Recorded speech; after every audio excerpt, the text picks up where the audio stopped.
work holistically.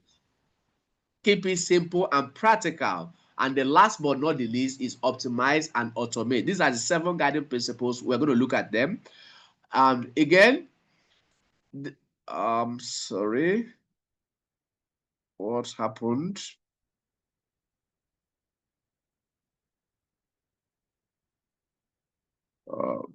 Okay. All right. Okay, can you still see my slide? Yes. All right, thank you.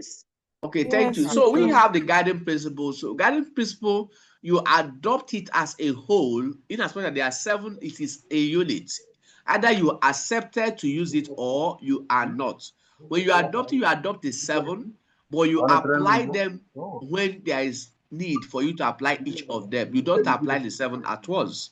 That's one with guiding principle. Then we also have another component that is very, very important or critical to our service delivery. It's a governance. Governance is a means by which an organization is directed and controlled. So a means by which an organization is directed and controlled is governance. It is governance that sets up the policies, that tells us the intent and the purpose of the management of that organization with respect to their goal and vision. So that's the governance structure. So another word we use, an acronym we use in explaining what governance means is EDM. E means to evaluate the objective of the organization. We use an E to denote how we evaluate the objective of the organizations. Then, once the objective has been established, after comparing different things you could have done, you come out to establish a few of the objectives. That is what we call evaluation. Evaluation simply means comparison. Yes, we use that term again in auditing. So when you are looking at what your process of what you are doing against the criteria that you have set for yourself, that's an evaluation. So if we have set that, the next level is for us to look at the directing. The governance direct the achievement or the fulfillment of those objectives. So they give direction to the management on how best to achieve the objective of the organization. Then the last word there is M. M is for monitoring. The governance team, the management, also the governance team monitors for the achievement of the objectives. They monitors for the achievement of the objectives. So in governance, we use an acronym EDM to denote that those responsibilities of governance with respect to setting objectives, giving direction on how to achieve, and monitoring to guarantee that those objectives are being achieved. Then that comes on to what I call the nucleus of the service value system, which is the service value chain. The service value chain is an operating model that an organization use in transforming input and output into value realization. So, and there are 6 key activities in the service value chain. What are those activities? Number 1 is engage. Engage is involved with negotiations of contract with like the service client support receiving a call from the customer, or relationship managers receiving a call. That action is referred to as an engagement activity. It is used to make have a clarity of the need or understanding, have a proper understanding of what the consumers want to get from your service, from the opportunity or demand they are placing on you. Are we together? Yes, sir. Okay. We are not seeing the screen. You are not seeing the screen? Yes. I can see the screen, but it's not moving. I can see the screen. It's not moving. It's not moving. It's just static now. We are not seeing it clear. I am okay. Do you want me to move before we talk? I can't see the slide. I can't see the slide. Can you see the slide? Yes. No. What can you see? I'm just seeing you. I can just see you. ITIL service value system. ITIL service value system. That's where we are. We can see the slide. If you can. But you were not speaking to. You were not. It was static before. We're on. It just. Okay. Now. For me, I can't see the slide. I can only see a view of you. I am not reading slide. I am explaining to you the concept of the service value system. All right? Are we together? Continue, sir. Yeah, we can see the slide, sir. Okay.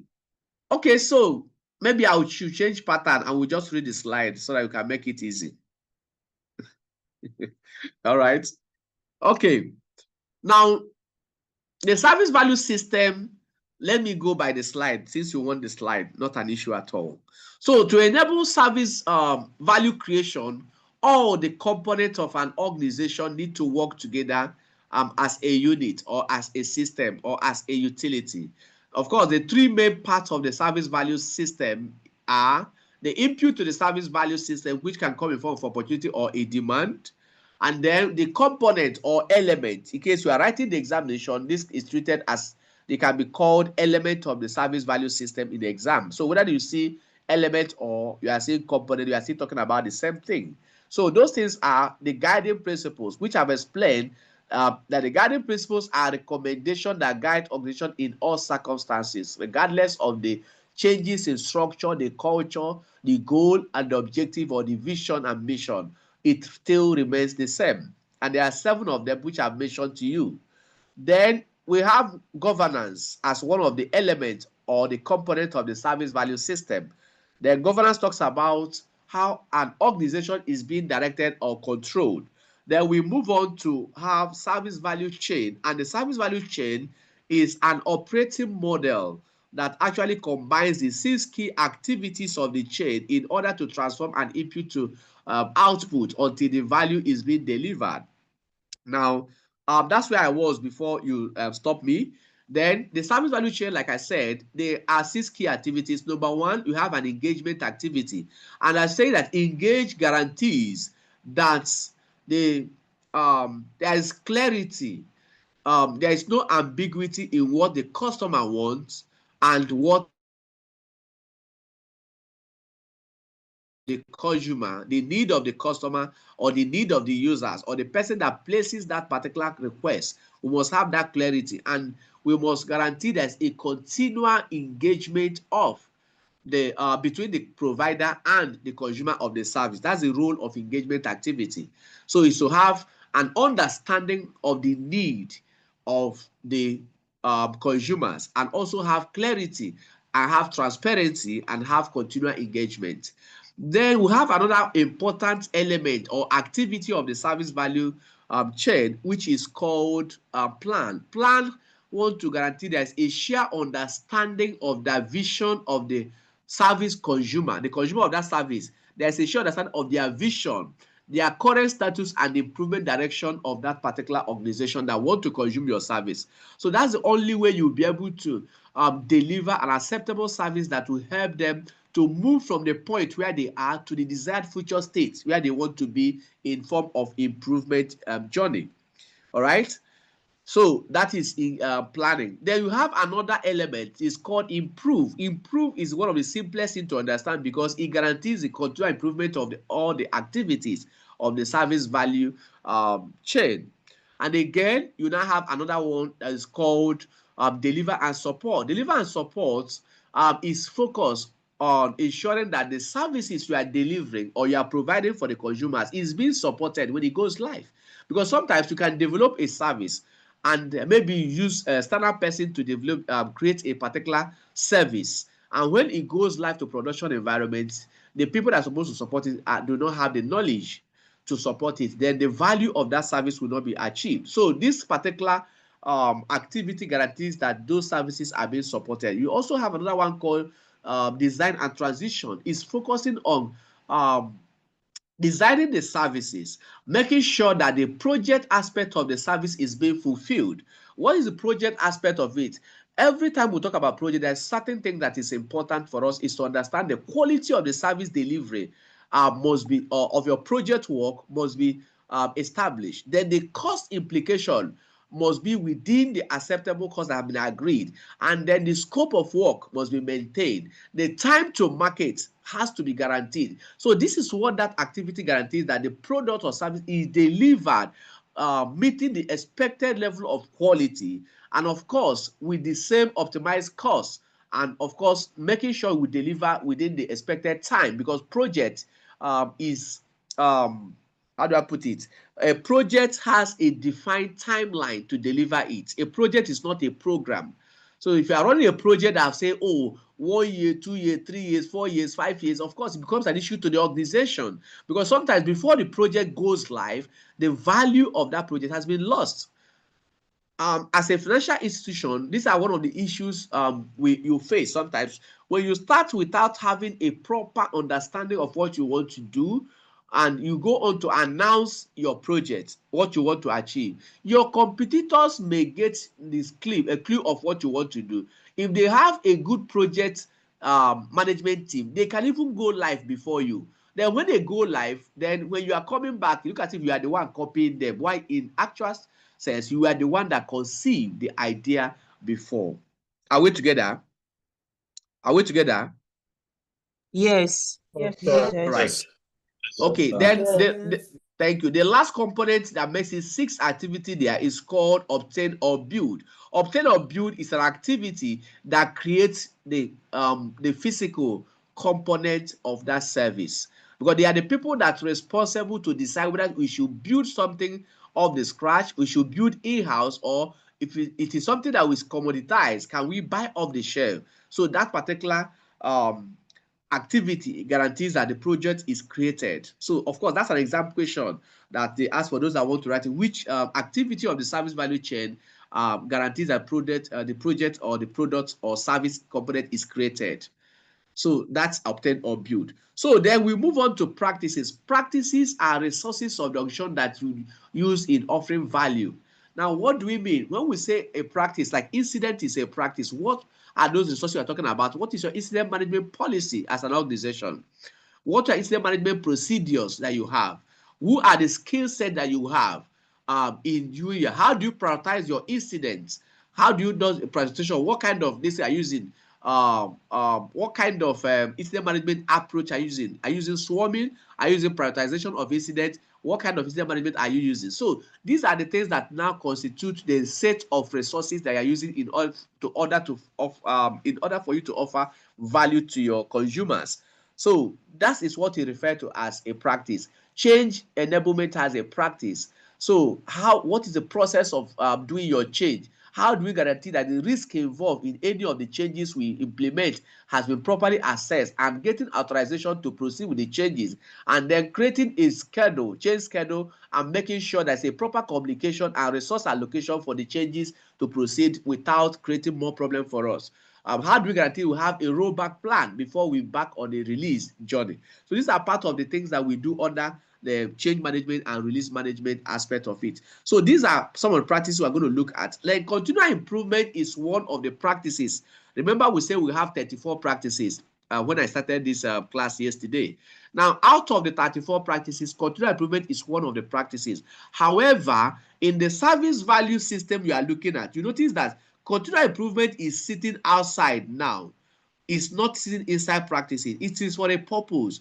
The continual improvement is a major responsibility that every member of the organization, from board members to the least person in the organization, to the cleaners in the organization, to the drivers in the organization, must be involved in continual improvement if the company must excel in terms of being agile or being resilient when changes happen.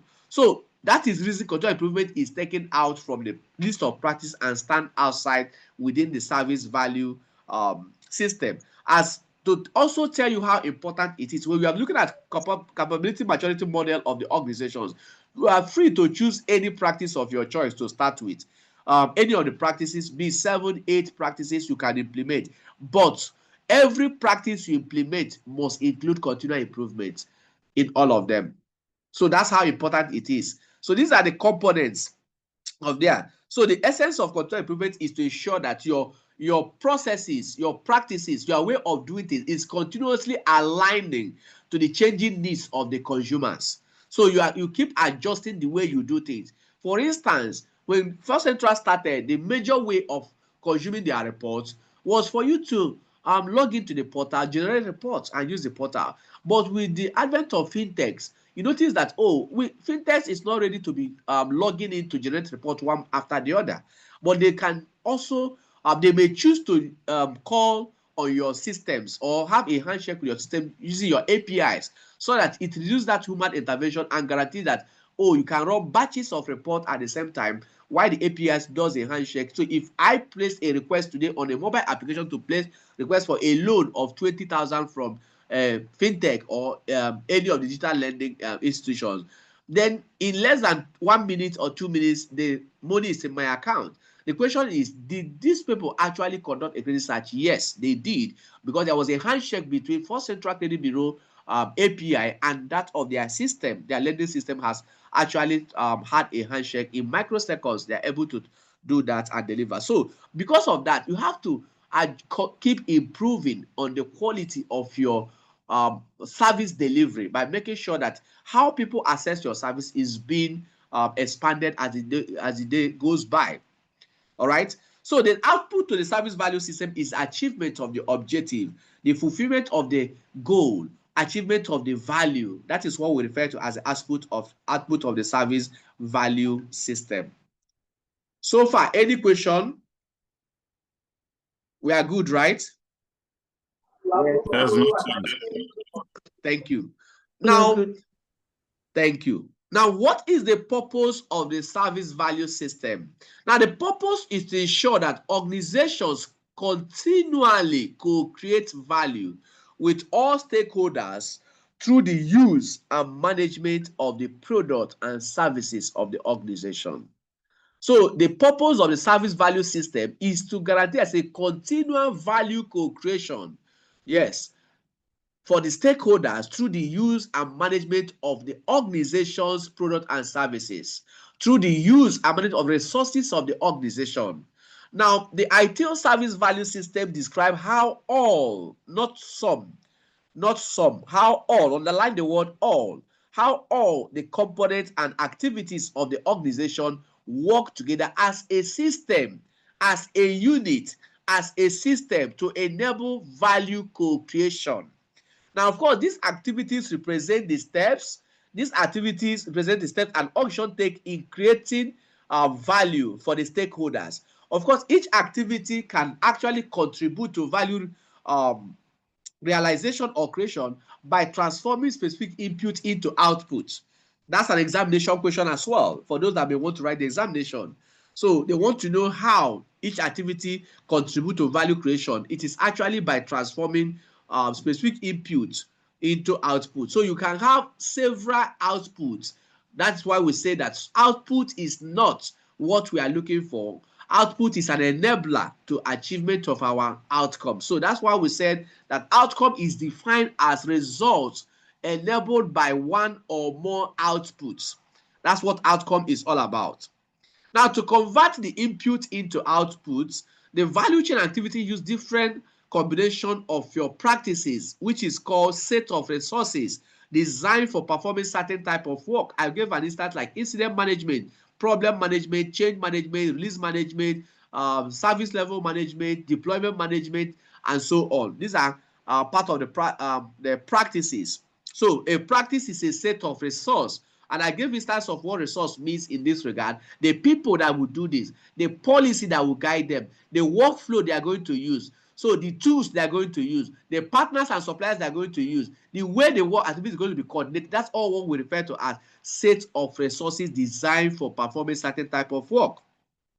Now, each activity may draw up some internal or third-party resources. That's why we have like your partners and suppliers. It can draw up some processes, yes, based on value streams and process dimension. It can draw up some skills based on organization and people. It can draw up some competencies again, organization and people from one or more practices. Of course, the whole of that is what we refer to as the dimensions of service management. So it may draw up internal and external resources from the dimensions of service management in order to fulfill that particular desire or the request that the customers have requested for. Now, input and output of the service value system. Now, each organization service value system has an interface with other organizations, forming an ecosystem of service management. What do I mean? Now, let's take, for instance, somebody asked yesterday we did some issues or some concerns with data management. Now, if, for instance, and Access Bank has granted a loan to somebody, and the person has paid up, and upon the time they are supposed to report the data to the credit bureau, peradventure they reported the data, maybe using the script to generate the data they are report to credit bureau, and left out the people that have paid up, because those that maybe on the zero balance, your script was not able to pick them to submit to credit bureau. Now credit bureau will load data based on what you have sent to them, and of course that can leave them to some data, or what we refer to as some of the unupdated records that will be remain in the data of the FirstCentral Credit Bureau. Now those data that are remain there, that is showing that the person is owing a FirstCentral system, while the person has actually paid up, but because the bank did not submit the record of those that are paid, that is in zero balance, for them to normalize in the system. So when that happens, the company, now the same person may go to First Bank to take a loan, and when they go to First Bank to take a loan, First Bank will say, oh, this man is owing. They say he's owing. The man will say, no, I'm not owing. He said, you are owing to Access. Say, I am not owing Access. I've paid up. Then they will go back to FirstCentral. FirstCentral will reach out to Access. Access say, oh, it's true that this person has paid up. And I said, okay, you know what? Could you please help us update using maybe the iRemedy platform that Madam Mary mentioned yesterday? Update this record right now to enable us to proceed with what we are, this person record, to actually show the true state of the record. Now, once that happens, Access Bank may delay in doing that. So when they delay in doing that, First Bank will be waiting. First Bank will not be able to. They will be troubling FirstCentral once FirstCentral is waiting for Access to respond. So at the time when Access respond is when FirstCentral can give the information back to FirstCentral for them to continue transaction. Tomorrow, the same person may finish paying in First Bank and want to do something with Access Bank. Access Bank will be waiting for First Bank. First Bank will be delayed. So at the end of the day, the delay will be affecting on the service delivered by FirstCentral or the entire lending ecosystem. But if FirstCentral contact Access and Access update immediately, or they contact First Bank update immediately, now you notice that it's creating an ecosystem of service management whereby there's a prompt response to the request of each of the lending institution. So making it that everyone knows that once anybody has paid, if you report it, each of the credit bureaus, each of the lending institutions is willing to update the record to show the true state of that particular customer, to enable the person, other people to process their transaction. That forms an ecosystem of service management. Does that make sense? Yeah. Are we Yes, together? sir. Yeah. Yes, sir. Okay. Yes, sir. Thank you. So the input and output of the service value system can be described further as this.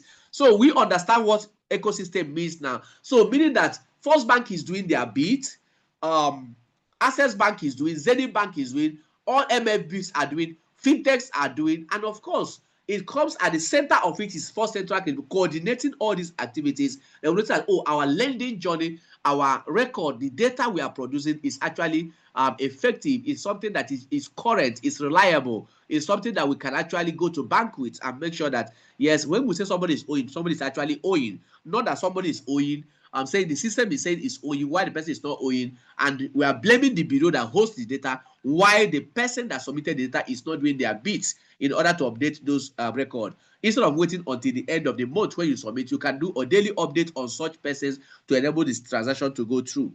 Now, input to the service system could become a form of opportunity. Opportunity represents option or possibility to add value for stakeholders or otherwise improve the organization. Now, demand can come as a desire for a product or service among internal or external consumers. So if something is calling me to come and build a new web application right now, or a new website or a new API, that's an opportunity. But if the API is already live, but they're having issue and calling, so please, can you go back to check and help us rectify this to enable us process our transaction? That is a demand. So it can come in form of demand. Input can come to the service value system as a demand or as an opportunity. Then outcome is actually the value that the consumer wants to get from consuming that particular service. And that's why we say value should be well defined as a perceived benefit, a perceived usefulness, or importance of something. Now, the service value system can enable creation of different types of value for a wide group of stakeholders, because each stakeholder group has what value means for them. Now, there are different components of the service value system. We have talked about it already. What are they? Guiding principles. A guiding principle is a recommendation that guides organization in all circumstances, regardless of the changes in the goal of the organization, the type of work, or the management structure that is being practiced, whether it's a flat organization or whether it is a functional organization or a divisional organization. No matter the kind of organization you are running, of course, we are saying that the guiding principle works in all circumstances, be it a government establishment, be it a private entity, be it a one-man business, be it a group of multinationals. It works in all circumstances. Now, governance is a means by which an organization is directed and controlled, which I've stated already.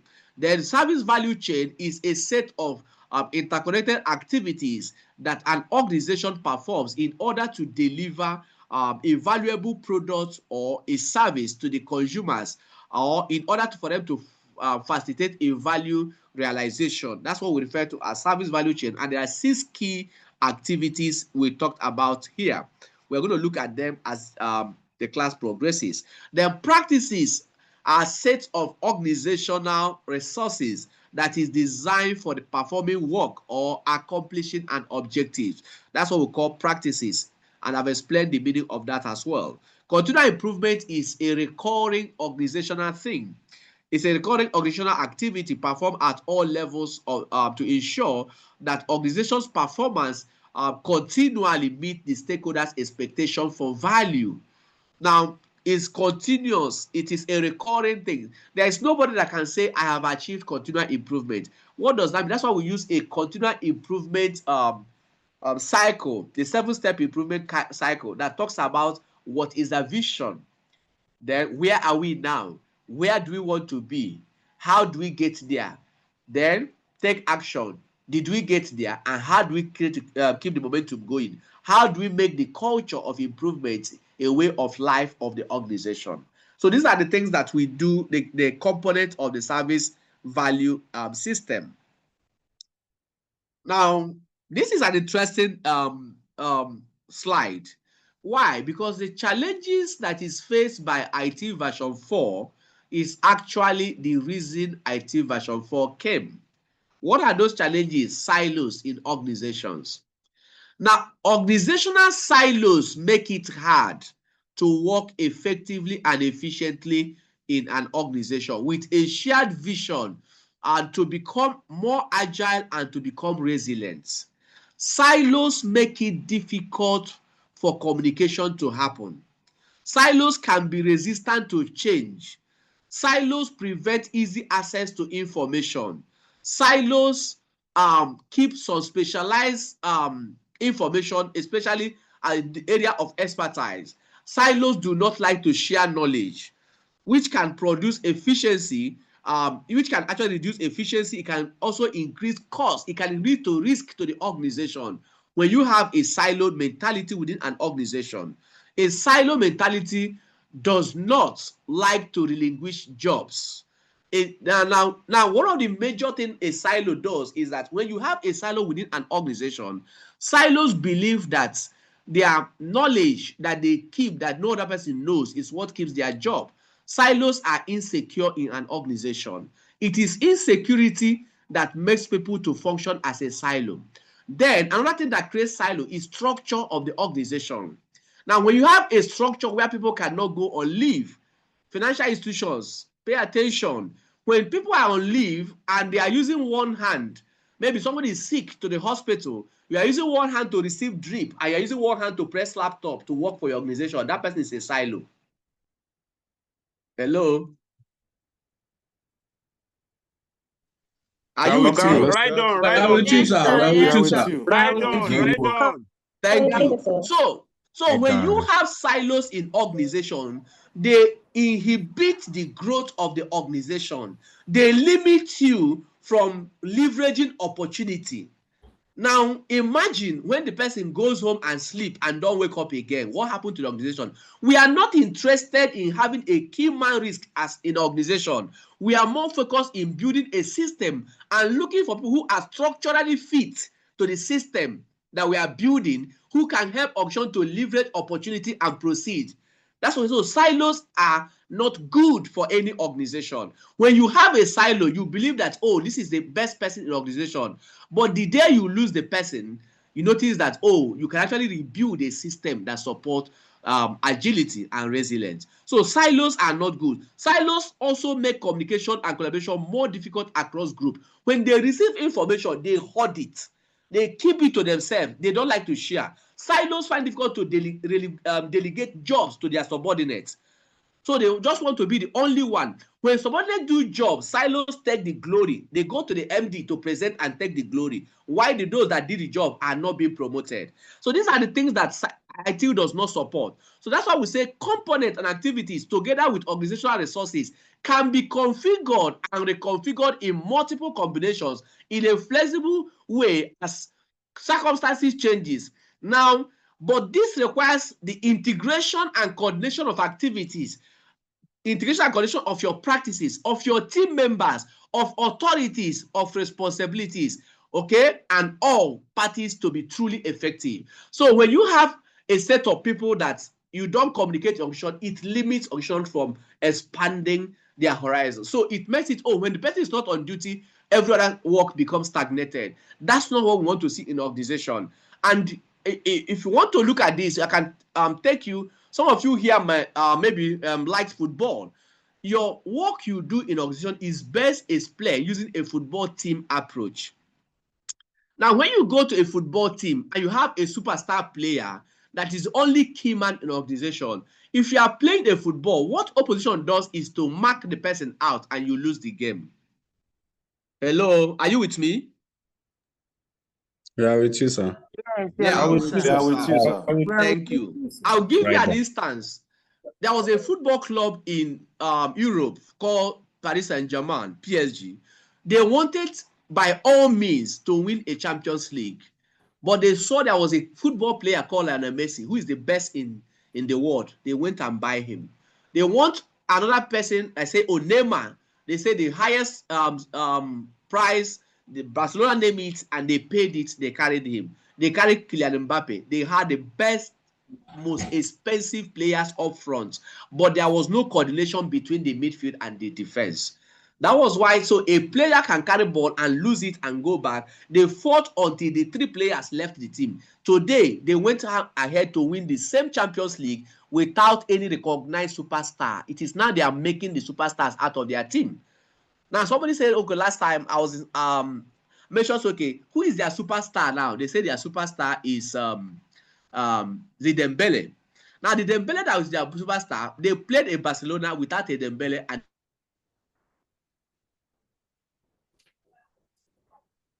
any other person that is coming must fit into the system. Their goalkeeper had issue with them. They see this person does not fit to the system. They take out the goalkeeper and they continue, and they're still functioning very well. That is what an auction should look like. Build a system, get people out, get somebody in, then function. No matter what happens, you remain as a system. That is what ITIL is all about. Now, how does these challenges address with service value system? Now, the ITIL service value system has been architected specifically to enable flexibility within the organization and discourage silo working. It does not form a fixed, rigid structure. There are examples of value streams, but the value streams are not definitive. They are not prescriptive. They are not mandated. You can restructure them based on what you have in the team. Now, organizations should be able to define and redefine their work, their streams in a flexible yet in a safe and efficient manner. This requires a continual improvement activity to be carried out at all levels of the organization, from governance down to the least person in the organization. Now, the guiding principles create a foundation for a shared culture across the organization. The ITIL service value system supports many work approaches, such as your agile approach, which based on delivering the value, the working software over documentation. It also supports DevOps. DevOps came by the time we noticed that development team will go and build an application, do something, and they are ready to go live. Then when you go to live, as for IT operation, they say there's no space in the server. There's no server until we buy a new server. Now, that was bringing some restrictions on what developers can do and limiting organizations from aspiring for greater things in life. Then that was why DevOps came out. So when DevOps came out, we now started at the point of project initiation, we bring the developers, we bring the IT operation team, everybody, all the parties, customers and consumers of this come together, we start and say this is a requirement of this service. So each party knows what is needed, and you tell us whether it's available or not before we proceed. Not when we go 6 months, 1 year after a project, we notice there's no space, or the project can no longer continue, and buying a new server will no longer be justifiable in terms of cost-benefit analysis for that project to proceed. So that was how DevOps came in. So DevOps, or your lean structure, which tells us to use fewer steps to get the job done, but do them better, as well as your traditional project management approach like PMBOK or your Prince 2 aspect. Now, all these together, they can form a flexible value-oriented operating model. A operating model that is not stagnant, that is not static, that is not rigid, but you can restructure based on what you have. So again, this is how IT has come to address the challenges of organizations, or the silos that organizations are experiencing. Now, organizations cannot achieve agility, like I mentioned, or resilience in a place where there are silos. Now, let's look at this. Organizational agility is the ability of an organization to move and adapt quickly, flexibly, and decisively in support of the internal changes. What are those internal changes? A staff may resign. So a staff resign is an internal changes. A staff may go home, and on the way coming to work, the person is not able to come. Somebody can have an accident. Somebody can be sick and taken to the hospital. Anything can happen to the staff, and the staff is no longer available.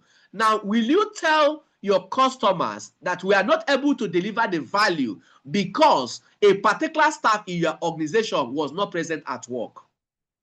Are we together? Yes. Are we together? Yes. Yeah. Yes. Yes, yes, sir. Thank you. So that's what.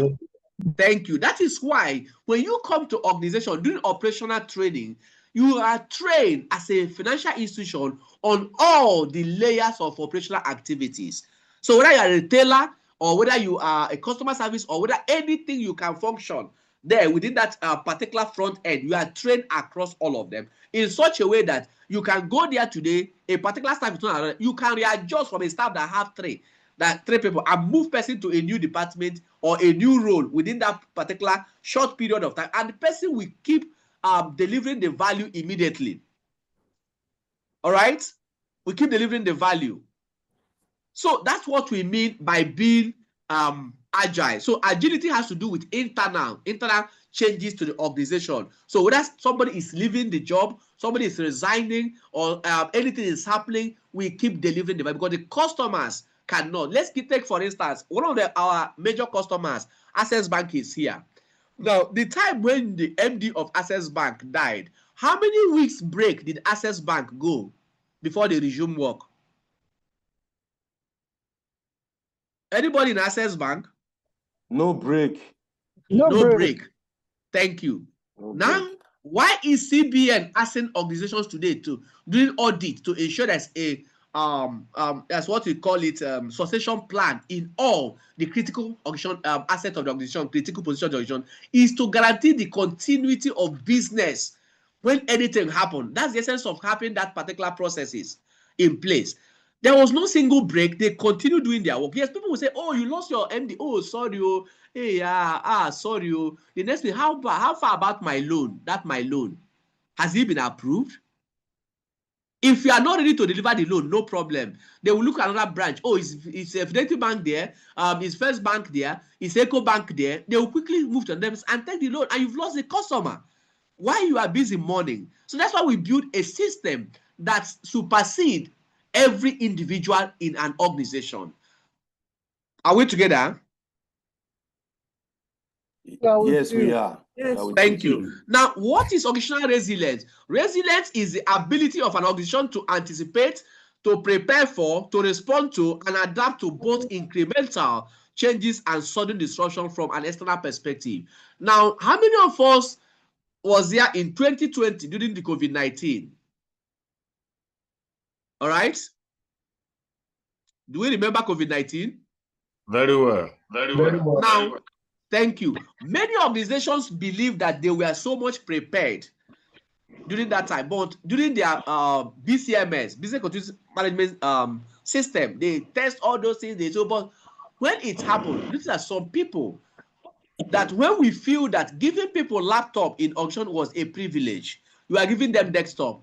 During the COVID-19, people, they gradually go home and relax in their home while your desktop remain in office. Because if you ask them to carry desktop and go home, they go home with their desktop. Then if you ask them, they will tell you, okay, there is no light, I need fuel to put this in. I need fuel for generator. There is no fuel in my this. There is no this. There is no that. So because of that, notice that today, most of the financial institutions or organizations that are prepared for such a situation like this to be resilient decided to give out more laptops to people now so that people can work. It's no longer based on your level that you're giving laptop. Financial, am I correct? Yes. Yes, you are very correct. That's correct. Yes. Yes. So thank you. So that's what we mean to be resilient. You are prepared. Being resilient means that you're at the point of your context documentation in your ISO 20000 clause 4.1. When you do context documentation, you notice that you have identified all the risks that can actually affect you or affect your prioritized assets in delivering your value as expected, and you are making adequate arrangement to address those risks in clause 6. That's what CMBS is coming to audit you in your BCMS. So they want to check to be sure that yes, those things has been taken care of. The people, your dependents, including outsourced services. Your service that are outsourced, you must also prepare for it, because what we outsource is responsibility in racing model. Your racing, who is responsible, accountable, consulted, or informed. What you outsource in that model is responsibility. You do not outsource accountability. Organization retain accountable for anything that they outsource. So we are saying the organizational agility or organizational resilience is the ability of an organization to anticipate, prepare for, respond to, adapt to both incremental changes and sudden disruption from an external perspective. It requires a common understanding of your priorities and objectives. Now, the priorities, when you come to BCM, we do what we call business impact analysis, BIA, based on the content of ISO 22317. We use 22317. Yes, you can check that up for you with your organization. We use that to look at what are our prioritized activities in the organization and how do we protect those prioritized activities. What can go wrong to that thing? What will be the impact if what can go wrong should go wrong? What is the likelihood that this particular thing can go on? What can we do in order to mitigate reduce the impact or the likelihood of what can go wrong from going wrong? So we're able to look at all prioritized activities and protect them. Now, successful organizations must achieve agility and must achieve resilience to support internal changes and to withstand or even thrive in a changing external circumstances. Now, many organizations survived COVID-19 and they blew up at that time. They made more money within that period. But many organizations also went down. Those that was not prepared for the COVID-19 also went down within that period. So organizations must be part of a larger ecosystem, delivering, coordinating, and consuming products and services. Now, the service value system provides the means to achieve organizational agility and resilience and to facilitate the adoption of a strong, unified direction focused on value that is understood by all the stakeholders in the chain of the service delivery. All right? Any question based on what we have done so far?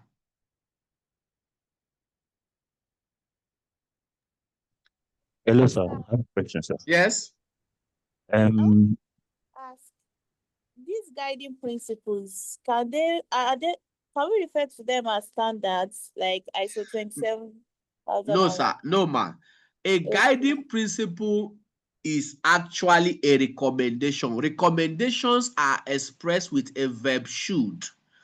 So it's an advice. A standard is a mandatory recommendation. It's not a recommendation. A standard is a requirement. We express standard as verb shall. We use shall to express a standard. Are you with me? Yes, sir. Hello, do you hear me? Yes, I can. Okay. Now, even when you have a standard, each standard also has recommendation. For instance, if you have ISO 20000, which is the standard for service management, the recommendation for implementation is ISO 20000 Part 5. Why the recommendation for application of 20,000 is in ISO 20,000 part 2. Is part 2. So what the requirement is contained in ISO 20,000 part 1. You now have recommendation which you can take like a guidance on how to implement it. Now you have that contained in ISO 20,000 part 5 for implementation and 20,000 part 2 for application. Is your question answered? Yes, thank you. Is your question answered? Yes, thank you. Thank you. Your voice is very, very low where you are, so sorry. That's why. Okay, sorry. All right. Hello, sir. Thank you. Yes, go ahead. So, you've given different examples of what silos are. Is there a particular definition that we can use to describe silos so that we can easily identify it? No, now silos come in different formats. Silos can come in form of structure. Organization can unintentionally create a silo within an organization. So when you just say a silo is like, how do I put it now? This like a container of, it can be a container of a knowledge. Okay, when you have a container where all the information about the organization, processes and procedure reside with that person, but the person does not disclose it as he wishes. Do you understand? It only gives it the way he likes. So it is what he believes that secures his position in that organization. The structure causes silos as well. When you mandate people that, yes, anytime you're going on leave, for instance, maybe you have a privileged access right to a system and you still go home with privileged access right, then you can create another person. That person, you are creating a silo mentality. Now, as you're going on leave in a department, in a unit, in a team, you should be able to write a comprehensive documentation or handover note of what you are doing and where you stop, and the next person should be able to carry on doing that particular task. Only call you when the person needs assistance. But when you retain all the powers and everything, even while you are on leave, you cannot do, nobody can do anything without until they reach you. Even when you are not around, that's a silo. Organization can unintentionally create such a silo within organization. Do you understand? So there is no real particular definition that will give you that and say based on something, it just tell you what silo is all about. So is your question answered? We have a question. Yes, sir. Thank you. Okay. I think there are also, hello. I have a question. I think there are also instances where organizations will not allow specific persons go on leave. Exactly. So that could also be a contribution. That's a silo. When you say somebody cannot go on leave, structurally, somebody is echoing. Okay. Can you hear me? Yes, we can hear you now. Okay, so that's what I mean by structural causes. So silos can be caused by structure of the organization. So in such a situation where somebody say, oh, for the past 4 years, I've not gone on leave in this organization, indirectly, they are creating the person to be a silo in that organization. Is that okay? Hello, sir. Yes? I have a question, sir. Who are you? Tell us who you are. From Fortress Microphone. Okay, my question is, in a situation whereby a silo has been discovered in an organization, how can the organization handle such a person? Thank you, sir. Thank you so much. With adoption of service value system, where roles and responsibilities are properly being segregated, created, and communicated to the people, and making sure that one person does not have all authority to do something is a way of disengaging that particular this and making sure you have a system that works and not a silo.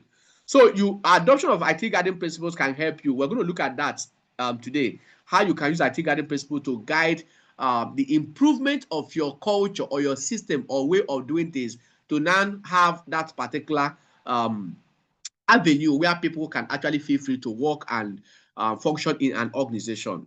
So guiding principle of ITIL helps us to achieve that. Or the service value system, which is the nucleus of the system of this ITIL version 4, is also a way of dealing with silos in organization. Hello, sir. Yes, please. Yes. Hello, sir. Please, I want to ask, if you have like a subordinate that Yes. is not careful enough. He's not this careful type of person, though he's Yeah. good at what he does, but he's not very careful. And I happen to be the head of that department. Yes. So things like server configure or anything relating to server database, I keep it to Yes. myself, kind of, because I don't want to go or wake up one day and he come back and tell me, sorry, I didn't know that, I didn't know that was something like that. He's not very Okay. careful. And you Yeah. tend to keep things like that to yourself, and you don't even mind that if you're on leave, they call you, you fix it for them and you Yes. move on. In that kind of Yes. situation, what can be done? Or I don't know, what can be done in that Okay. kind of Now, situation, sir? what you have said is a case of silo. That's correct. What do I mean?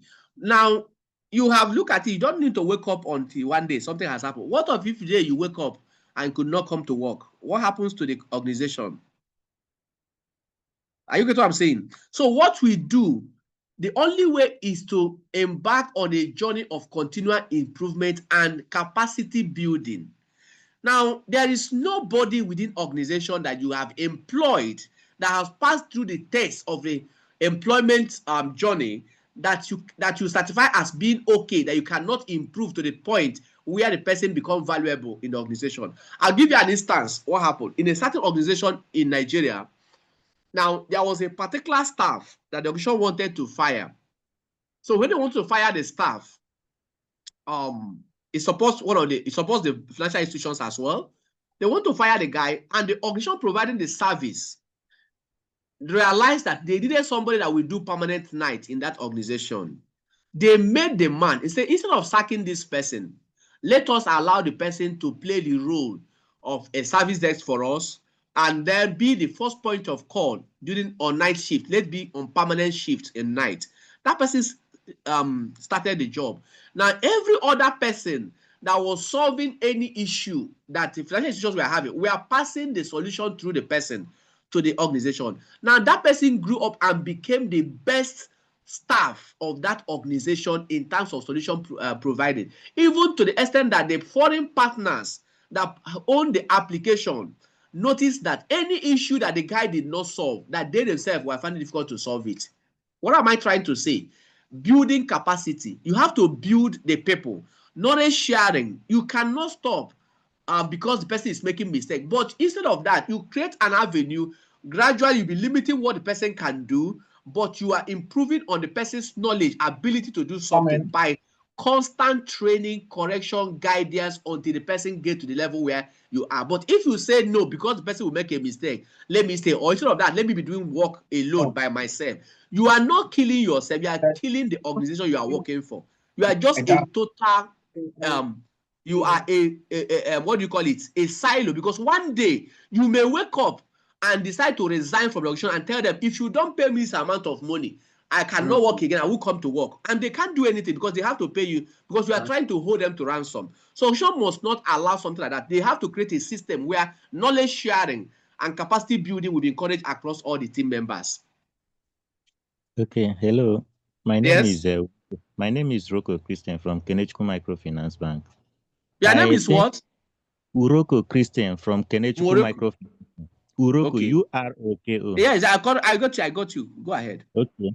I think another way to control these silos in the organization is to ensure that make a succession. So it's only 30 million. Please, somebody ask you mute your mic. The person is talking. Allow Uroko to talk. Yes. Okay. I said another way to control these silos in organization is ensure that you have a succession plan. Yes. By ensuring that each staff, you make a replicate of yourself. Exactly. So that in case of any eventuality, it will be easy to handle that. That is what CBN is trying to facilitate across all the institutions that they are under the control of CBN now. That is there. All right. Okay, I have and a another question, please. Okay. Yes, please. Okay, my name is Omotoye Friday, and I'm from Lapo. From Lapo, okay. Yes, we have seen the disadvantages of silos in an organization, and which is very clear to us, and we quite agree to this. But however, is there by any means any way that silos could be of advantage to the organization? Is there any advantageous, ground that will have the silos in an organization? Because we see that most persons that develops to be a silo, get to that feat by way of commitment. We understand. By way of commitment. Yes. Some persons, they are on leave. If you call them like this one call, they are available. Whereas there are some persons, they are on leave. They switch off their phone. Yeah. They don't have your time. Okay. Are you getting it? So I got you. Is there any advantage? Yes. As advantage of these persons in the organization? Thank you. There are advantages. We are not ruling that out. But the advantages are short-term advantage. That's what we mean. Now, yes, when you call them, they will come out, they will do those things. But as part of your long-term plan, you must find a way to create a system if your organization must live beyond that person. Because if you are saying the person have reached there as a silo and by virtue of commitment, which is, of course, that's true, by virtue of commitment, that's why they got there. Then what it means is that the day the person is going with the company. Are you getting what I'm saying? Yes. So that person goes with the company, and that's not what you are trying to build. You are not trying to build a company. You are saying, oh, this person is too young, is this, and there's nothing can happen to him. We agree, we understand. But we still want a system whereby people can respond to issues promptly when there are challenges. No few people. When the few people are overwhelmed, the company will suffer. So the challenges is the experience of the people is understandable. The experience is one of the benefit. And those experiences that the people have, which is not being transferred to other persons, is not beneficial to organization in the long term. How do I put it? In a long run, all right? If you have experience which you are not teaching others, it is not beneficial to the organization.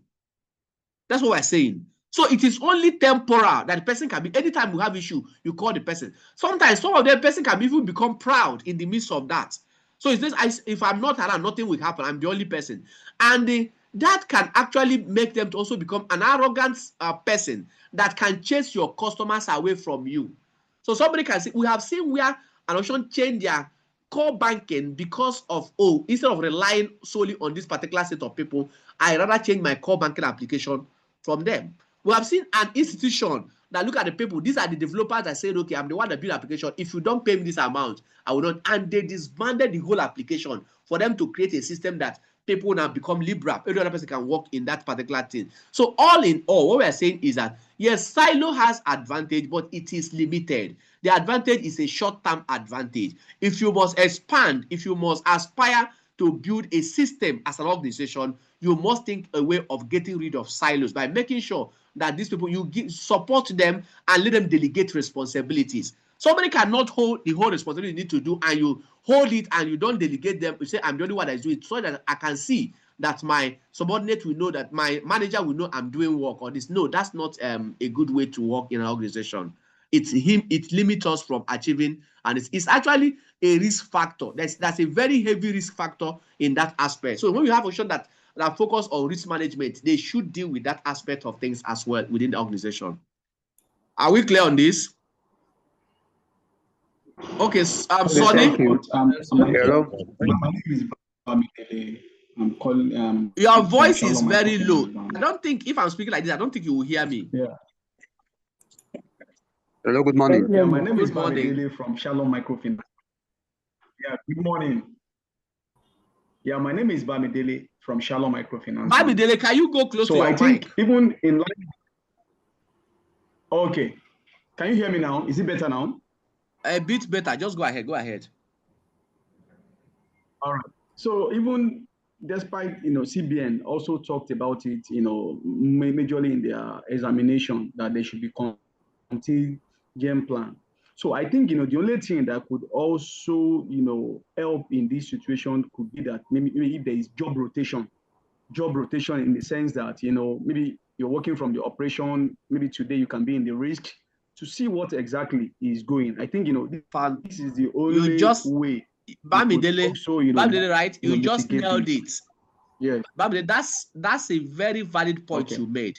When people do one particular job for the past 3, 4, 5, 6, 7, 8, 10 years in the same job, the same role without this, no, that actually makes them more like a redundant staff in organization.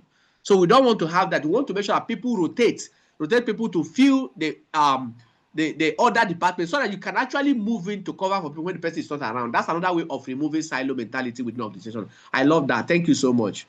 Hello, sir. Yes. Hello, sir. Hello, yes. sir. Yes. Hello, sir. My name is Agai John from Aramco Microfinance Bank.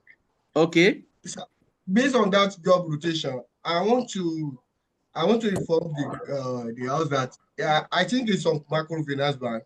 It's not it's not easy for them to get to IT, information technology officer. Yeah. They can only get one at a time. In that situation, it's going to be difficult for them not to be in silo. Oh, I understand. Because you can't do a job rotation in a microfinance bank when you are in the information technology department. We are not. Thank you. Because of our time, I understand what you are saying. Okay, it is not only IT we are talking about. We are talking about all the roles within an organization. Are you with me? Are you with me? Yes, this sir. course is not an IT course. This is not an IT course. Get me right. Now, I will give you an instance. It is because of this mentality. Is anybody from First Bank here? Is anybody from First Bank? Any First Bank staff?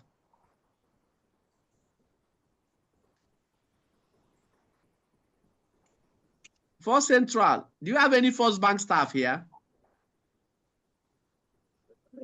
Yes, we do. Any First Bank here? Yes, I'm here. Good morning. We are here. All the banks Oh, are thank here. you. Now, if you remember, this was what prompted us. First Bank, do you remember the program you had on 15th of September this year? Zumba.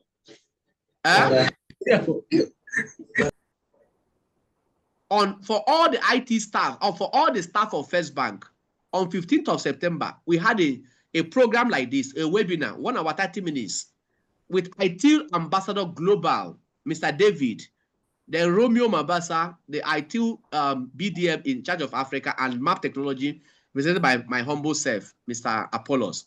Do you remember that program? Yes, sir. Thank you. So you remember, if you remember, you should have known my face that very day. So I anchored that program for First Bank. The intention is that as a financial institution of that magnitude, we wanted to recreate a culture of working in the environment. That's the essence of that program. So that people understand that what we are looking at is end-to-end delivery of our services, such that people will appreciate the role of others are playing, understand how they are limiting people or limiting the organization from achieving their goal or objective. So we do that to make sure we create that avenue. Yes, microfinance bank, due to resource scarcity, might not be able to achieve that and fully. That's the job. But other roles, you must make sure you build your system in such a way that you do not. We don't want to see where people are held. Auction is being held to ransom. Let me put it in that regard. Are we together? Hello, are sir. we together? Thank you, sir. Can you hear me, sir? All right. We solve that problem, sir. Somebody want to say something again? Yes, sir. Yes, sir. Yeah. I'm sure on that point, sir. Go ahead. I hope the silo is not causing issue. That is it. I'm not clear on that point because that's the major problem we are facing. Now, the question is this. I know that a unique microfinance bank can only provide information tech. I only have information technology officer, one information technology. Oh, okay. Hello, okay, sir. That's Just, noted. can you hear me? You can pass. Yes. Okay, sir. So, my name is this is from East Financials Limited. So we are talking about silo. So most importantly, I want to ask one specific questions, because most business owners, people who owns some of these financial institutions, board of directors and the likes, there are situations whereby let me just say there's a saying that probably they are using one stone to kill two birds. Yes. you understand, just to minimize costs when there are staff challenges or staffing issues. For instance, now there are business owners, directors, whereby people are leaving the company or exit the company rather than bringing in new hires or people to replace them. They rather now collapse the role to some other individuals to just to carry on with those tasks. But in this situation, that is what's constantly built into silos, because at that point, maybe somebody who is a high performing staff who has one or two experience in that role. So you could imagine a situation whereby someone is managing 2-3 roles together at a time. So at the time where this particular staff is leaving, already the company will be held to ransom. Some of these things happen not just on their own. Exactly. It's just the situation of the companies that warrants or that makes some set of staff develop into silos at the long run. That's correct. Yeah. So I'm just trying to. Thank you. That's correct. That's noted. Okay, let's proceed so that we don't dwell too much here. I think the information is very clear. So we can go back to work. The essence of this class is for improvements. It's for us to improve on those things. And everybody is involved, from board of directors to the least person must be engaged in improving the entire system. All right? Somebody still raising hand? We are closing by 2 o'clock. Oh. All right. Shall we continue? Or you want to say something? Go ahead. Okay. Good afternoon. My name is Sunday Oyoman from Lapoladi. Can you hear me? Yes, I can hear you. Okay. In as much as employees sometimes create silos among themselves, it is important for us to reiterate that even organizations, they intentionally or unintentionally create silos. We have established that already. Okay. That structure can actually make people to be a silo. Okay. Yes. Okay. Okay, that's all. Thank you. All right. Thank you so much. All right. So, Frederick, you still want to talk? Can we continue, please? Frederick, say something so we can close. We can move on. I'm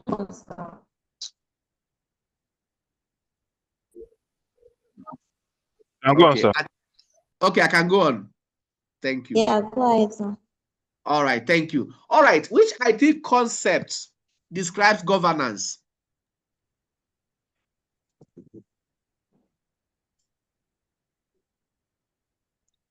What's the answer? Where did we talk about governance now? Which concept has governance as one of the components? It's value systems. The service value systems. Service value systems. Okay, thank you. All right, let's move on straight to service value. Now, from this point, all what we have been talking about will be the component of the service value system till the end of the class. So to tell you how important it is, we'll be picking the component one after the other.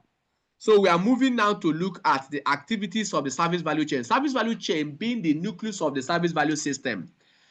Now, that is the operating model that actually converts or transforms the demand or opportunity into value realization by virtue of the product and service you are delivering. And of course, these are the 6 key activities I've mentioned to you before. The engage, plan, and improve. The planning and improve sit outside the hexagon and complement each other. Why? Because planning covers everything and improve covers everything. So it is inside there that we talk about the design and transition, obtain or build, then deliver and support. So let's not, without wasting time, let's move straight into this. So like we said, the central element of the service value system is called the service value chain. I call it the nucleus of the service value system, which is an operating model that is required for you to respond to demand, opportunity, and of course that transforms the input into output by making sure that the services are actually the value is being delivered by the service or product you are offering. There are 6 key activities, and for those that may want to write the examination, this is what you'll be tested on. It's objective of all the 6 of the activities, what you'll be tested on this particular topic. Now, what is a service value chain? A service value chain is this is an activity. Sorry.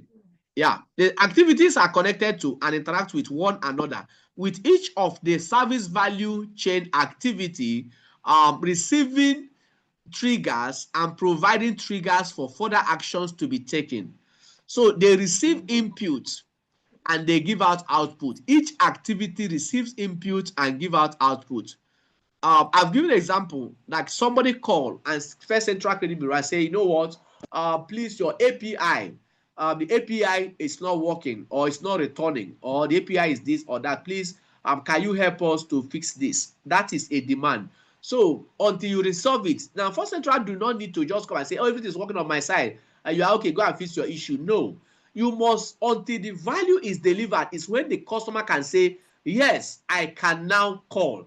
So you must extend the value stream in such a way that it is only when the customer confirms that the service is okay that you yourself can say it's okay. You cannot be on this defense and defending that, oh, my service is okay, it's your end though. You have to extend your investigation up to the layer of the person to make sure that the services are actually, the value is being delivered by your product. Remember that it is only when they consume the service that you make your own value as a provider of the service. So when people say, oh, your service is down, and you say, oh, everything is okay, I can see from my end, from here, my monitoring system is saying it's okay, I am okay, I'm fine, this and that, let them go and sort themselves. No, you have not done your job as a provider of a service.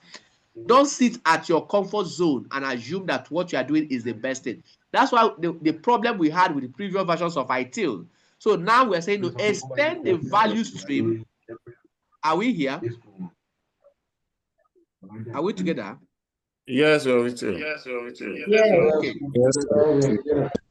Thank you. You must extend the value stream down to the user, down till the user confirms the service is up and running as it's okay. That is when you can say, yes, you have delivered. If it's when we log incident and we close incident, of course, if you have that incident monitoring tool, it is the user that confirms the incident is okay to close. If not, when you open it, you close it, the user reopen it. And reopening an incident is actually a shame on the person providing the service. It looks as if I don't know what I'm doing.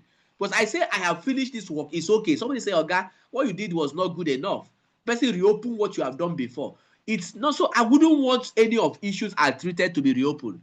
Right? If it is closed and customer confirm that this issue is okay and closed, then they can log a different issue if it happens again, because they have confirmed it was okay when it was resolved.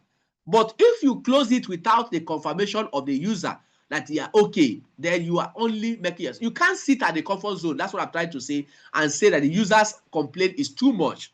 So you must make sure that you support the users until when they can meet up their own need as a consumer of your service. So the input, to convert service, your input into output, the value chain activity use different combination of your IT practices, or what is called set of resources designed for performing certain type of work. For instance, incident must be based on incident policy. It must be based on the incident procedures, incident processes. When we say incident must be logged, incident must be documented, incident must be managed appropriately. So we must make sure those things are outlined, and that when we get there, we're going to explain that better. Now, for example, the engaged value chain activity might draw upon a number of practices, including supplier management, service desk management, relationship management, service request management, in order for them to respond to a particular demand. So there's a demand you are going to raise, let's say from a financial institution like a First Bank, for instance. If you can raise an issue that you send to your support team to deal with, and support team will look at this issue and say, we don't understand this particular issue here. Maybe there's a kind of interest calculation on account that has decided to go and debit and credit your loan account. You start seeing loan account as positive in your this. You say, how did this happen? You call your support team. Support team cannot resolve it. What do? They reach out to the partners that provide a core banking application for you, and the suppliers. Sometimes suppliers can now come a meeting of all these people, both the users, both the support team, the partners and suppliers, until the issue is resolved, depending on how complex the issue is. So in that regard, that process of engaging and calling people here and there means that, oh, that engagement is now being extended to other layers or other practices, or in order for us to solve a particular issue. All right. So service request management. So I think that's correct. Now, what is a value stream? What is a value stream? A service value stream is actually specific combination of the 6 key activities of your value chain. Now, what do we mean? You may combine all the activities of the value chain in order to respond to a particular issue. You can also use only 2 of the value stream activities to form a value stream. You can use 3 activities to form a value stream. It is not a must you use all the activities to form your value stream, but your value stream must extend from the point where request is placed to the point where user says we are satisfied with the service you have delivered. So a service value stream has a specific combination of activities and practices, and each one is designed for a particular scenario. Now, once a service value stream is designed, value stream should always be subjected to continual improvement, because there's no perfect system anywhere. Now, for example of generic practices that can be used in order to support different scenarios could be testing. Your testing tests different applications, different layers, component testing, different types of testing that you do. Then your release and deployment management. Release is used to make a change component of a service available to users. While deployment, it used to be one process in IT version 3, but in version 4, release is a separate practice and deployment is a separate practice. Now, deployment is used to move your change services to live environment or to production environment, or to stage something to testing or stage something to production. So, but the key word in deployment is live environment. While release is used to make services available for users to have access to it. You might deploy, but it's not yet available for users to consume. So support, you can use support to support different applications or different layers, or business analysts can look at the need of different users or different customers and be able to translate that into specific requirements which your services is supposed to fulfill. So again, although the high level steps of this ITIL service value system, service value chain, is actually universal. Like you have the 6 of them. Different products or different clients need different streams of work. They need different combination of this work. So some people can be from engage to deliver and support to planning. So, and it ends there. Others can be from engage to planning, design and transition, obtain or build, deliver and support, and improve. It can cover all the 6 activities, but each type of work must have their own value stream. So incident management will have their value stream as well. So those involved in development or deployment should have a value stream on the process. Those involved in release can have a value stream. But when you're talking about delivering a particular product or service to a consumer, it must have only one value stream. It must have only one value stream. It must have only one value stream, which starts from the request and terminates until when the user have gotten value. So every other support, even when you have external person like partners and suppliers providing support for you, those support they are providing for you can be one of the activities or processes in the value stream, but not a separate value stream. Are we together? Are we together? Yes, sir. Are we together? Okay. Thank you. So, of course, these practices are applied differently depending on the scenario and products or services in different value streams, and combine different practices or different value chain activities. Now, the first one we want to look at is called plan. Now, for those that may want to write the examination, it is only the first 3 lines that is covered in your exam. The other ones is good to understand them at the point of application of this in your environment, but it's not going to be tested in exam. What is that? Planning. The purpose of planning is to have a shared understanding of the vision of your consumers. All right? A shared understanding of the vision of the consumers, to have understanding of the current status of those people, and to also have understanding of the improvement direction of the person you are providing service for. So if, for instance, FirstCentral is providing lending to financial institution now, let's say they're providing something to a UBA, and UBA want to move on to digital lending, for instance, and they want to use an API. FirstCentral must be aligned to understand what is their decision. I know they have been making calls before. Do they want to move to API? Why do they want to move API? What exactly are they doing? What current volume they are doing? What bandwidth, they say, volume of record will they be consuming? So you are able to have that understanding of the vision of the bank at that time, and understand the current workload of what they are delivering, and understand the improvement direction where they are going. So you will be able to have an appropriate plan to make capacity available to take care of the changes in demand they are going to encounter. Capacity in terms of the personnel, in terms of the technology that will be used, capacity in terms of even the finance that will be used in doing that, the cost implication of expanding your servers or any other what do you call it, dimension of your service management that you'll be leveraging in order to provide that particular service to them. So you must have have understanding of their current standing, their vision, the current status, and the improvement direction in all the resources that will be required. That's what we have in for all the dimensions of service. The 4 dimensions talked about the resources that will be used in order to provide that particular service. You must understand what they are using now, understand their vision, understand their improvement direction, so you'll be able to have appropriate or adequate capacity planning for them. Is that okay? Are we together? Yes, we are. Yes, Thank you. we are. All right, thank you. Now let's move. Wow. I am mute. All right, thank you. All right, now another activity you need to consider is called improve. Now, the purpose of the improve value chain activity is to ensure there's continual improvement. I said this is one that anybody that failed this examination, the person just decided to waste their money, because it says the purpose of improve is like using something to define something.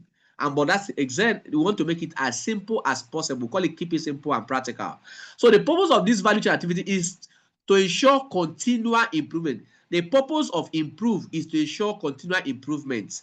Improvement of what? Of your product, of your services, and as well as of your value chain activities and all the dimensions of your service management. So you are improving your activities, the engagement. Yeah, because engagement can actually mislead. Somebody can call you and say, oh, we are using this. Let's say FirstCentral, somebody call and say, this is the volume of report we want to be generating per day or per month.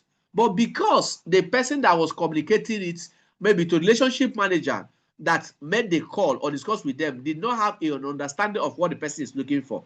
So you might be going on to give them a capacity that is less than what the person is requesting for, or providing by assumption a much more capacity than what the person needs. Of course, that can lead to a waste of resources.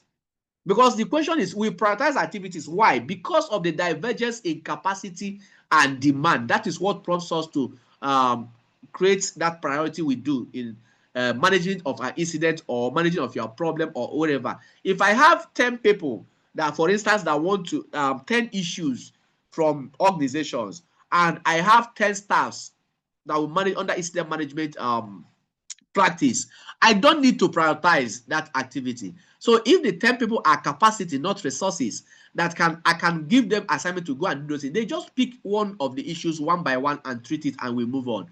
But if I have 3 staffs and I have 10 issues, I have to start prioritizing them, so I will know the first one to start with. So it is the divergence between from the capacity of the organization, the service provider, and the demand coming from the consumer that actually leads us to prioritize. And of course, prioritization is based on the need of the consumer, not on the resources of the provider. Is that okay?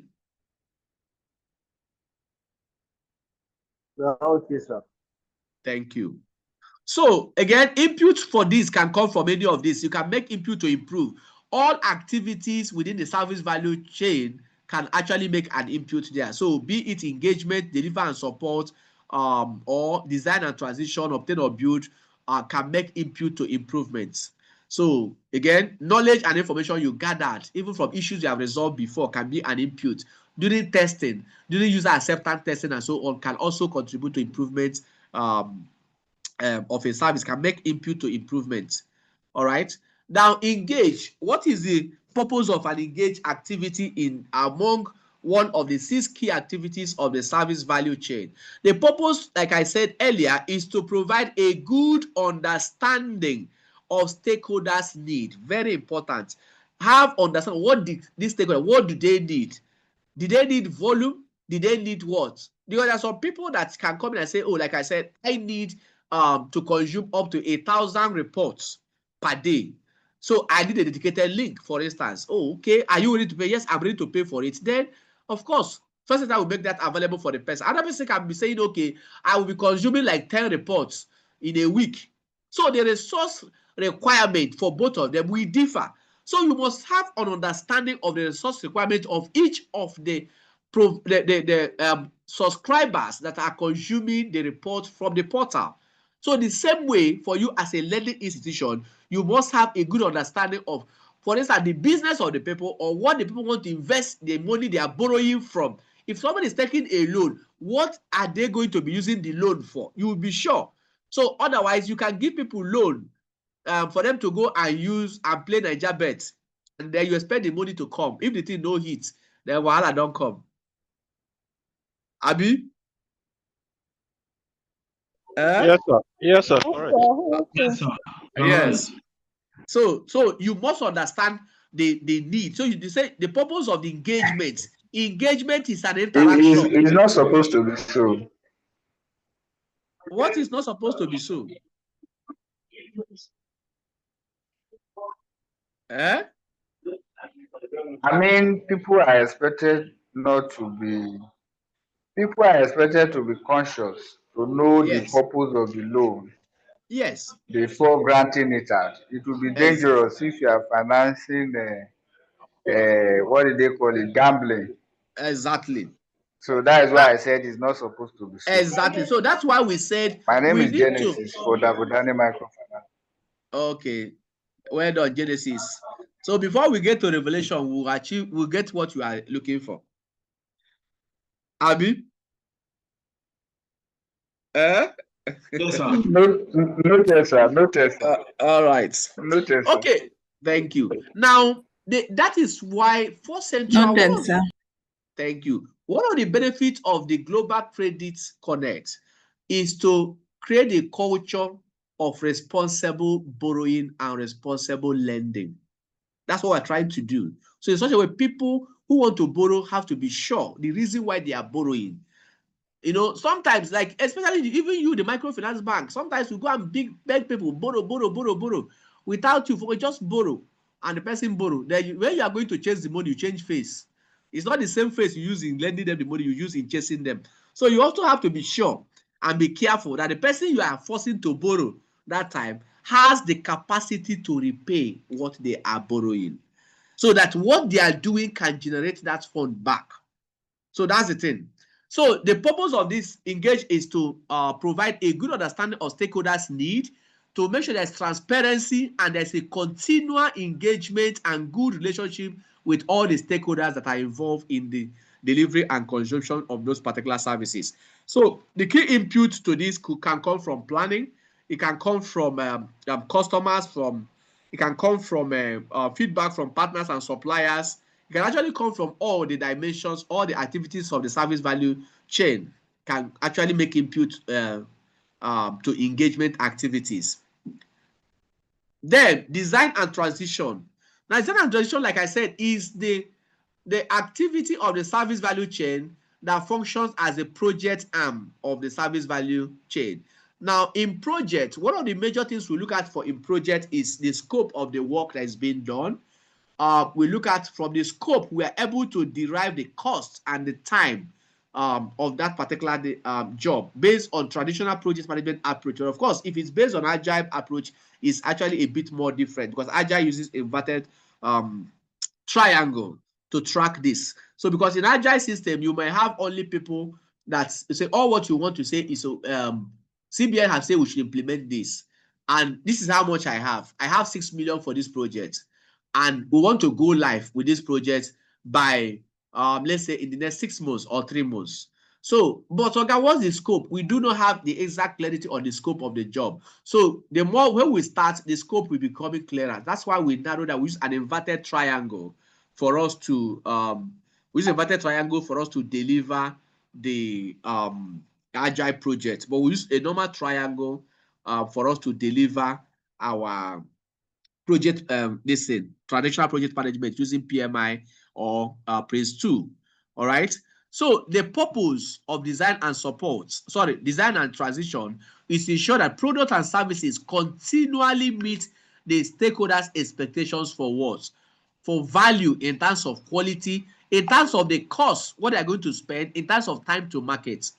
So this is the major thing. They're going to test you that in examination. For instance, which activity of the service value chain considers time to market? Which activity of the service value chain considers time to market? Of course, design and transition is actually the one that focuses on the time to market. All right. Now, the key input to this can actually come from your portfolio decisions, which is provided by plan. What is service portfolio? Service portfolio talks about the list of all the services that you have in your service pipeline, in the development phase, and also in the service catalog. So service catalog is a subset of your service portfolio. Are you with me? Yes, we are with you. Yes, we are with you. Yes, we are with you, sir. Thank you. Thank you. Yes, we are with you. Thank you. So you can get input from the service portfolio. So the portfolio, like I said, lists all your services. When a relationship manager goes out and a customer says this is what they are looking for. So once you get that particular, this is what they are looking for. What do? The next thing you do is say, okay, please hold on. Let me go and reach out to my service level manager. Service level manager is a custodian of all the services of the organization and the requirement of the services, both the technical requirement and the business side requirement. So that's why when there is an alteration in the service you have in your service catalog or service portfolio, then the requirement must also be updated as appropriate. These are part of what you do at the point of implementation of your services or service management within organization. We must make sure that such catalogs exist, and the catalog can come in two formats. The one that you share with the customers, because it gives you a list of all your live services, while you can have the technical requirement that is for the back end and staff of the organization to understand the requirement to provide that level of service. So you can get input from there, architecture or policy or provided by planning. So plan can make input to design and transition, to what kind of architecture are we going to use? Are we going to use a rigid architecture or a loosely coupled architecture? Depending on whether we want to embark on a journey of delivering, what do you call it? A journey of delivering high velocity IT, or we just want to remain at delivering fixed fixed architecture. Yeah, fixed architecture. So it depends on the one you want to use with the type of architecture. Today we have what we call infrastructure as a code, like I mentioned yesterday, is also used in loosely coupled architecture. Product and services requirement provided by the engagement to know what the users want. Improvement initiatives and plans, which is provided from improve or from problem management activities. The improvement status and reports that you got from improve. All this can make input to design and transition. But again, what you'll be tested on in the examination is just the purpose of this transition, to understand which of the activity, for instance, that considers cost, which of them focuses on delivering something within the expected timeline that you say you're going to deliver that particular service. Then obtain or build is the next one we want to look at. What is obtain or build talking about? The purpose of this particular activity is to ensure that service components are available when and where they are needed. Underline the word when and where. Now, obtain or build simply means that, you place a request that I need, let's say, a network card, or you go to a particular branch of your organization and say the network in that location has failed. I will say, what is the problem? Why is that credit unit cannot do their work? Credit unit say, because IT support can go there and say it's because their network card has failed, they can't connect. He said, okay, what do? We say, okay, get a network card to replace. We say we need to get it immediately to replace. And which location is it needed? Let's assume that, we have a first bank that is stated at Awolowo Road, and there's another head office is at Marina or at the Egomu Center. So immediately you give that particular instruction, and they provide the network card and drop it at Marina branch or at Egomu branch, while the place is needed is at Awolowo branch of Ikoyi branch of First Bank. You have not delivered. So obtain or build have not succeeded in doing their job. So obtain or build says the purpose is to ensure that the component is available. And that's another question they can ask you: which activity ensures that the service is created, the physical component of the service is created, is obtained or built? To make sure it is available means it is created. How? When it is needed and where it is needed. And it must make sure it meets the expected level of value or quality for the consumers. Is that okay? Are we together? Yes, we are together. Yes, we're together. All right. So again, another activity is deliver and support. Every single thing organization does, all the things that your organization is doing, or your service you're creating, will be useless if users cannot make use of it. It's like somebody is a very intelligent person, first class material, but at the point he doesn't have any job, he's not doing anything. All the knowledge the person acquired as at that time, when it's not being put to use, is useless. True of us? True. Yeah. So, all right. So, based on that, we want to see that the services that we are designing, the services that planning has planned for based on the engagement, and they have been able to, design attention has done their work, and they have been able to transition to production environment, we must make sure that it's being supported by the user. So if there's no support team to support the achievement of those things, of course, it means that the users may not get the actual value.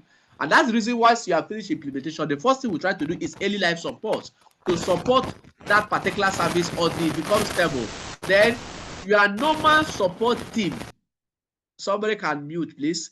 Okay, their normal support team can now take over the support. And if you are building a service, if you are building a platform, if you are building a particular project, but the support team are not being carried along at the point of design, at the point of building that service, you are going to release a service that will not be supported. And that means the value will not be actually achieved. So that's why I say the purpose is to ensure that the services are delivered. Number one is delivery. Number two is that the services that you have delivered to production or live environment is being supported according to the documented SLA or the contract you have signed. So agreed specification you have there, and based on what the stakeholders have seen as expected level of service you need to deliver. So deliver and support, the purpose is to ensure that services are delivered and services are supported according to agreed specification and stakeholders' expectations for quality. So input to this can come from new or changed products or services provided from design and transition can let them know the requirement for support, and again contract or agreement with external or internal suppliers, because contract or agreement should indicate how that particular service will be supported by the suppliers and partners that provided that services in case that internal support is not able to meet up with the requirement. Then service component provided by obtain or build. In case you are buying it, you must tell us how that will be supported. And for instance, today you can see a laptop, HP laptop, very cheap online, buy it, but it's not supported in Nigeria. When you have issue as a company, that's when you realize the impact of that. So you cannot afford to buy such a laptop as an organization. Individuals will buy it, okay, but you as an organization, you cannot.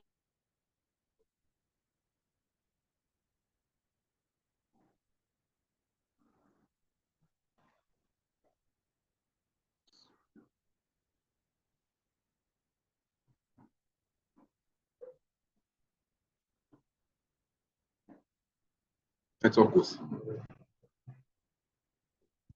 So,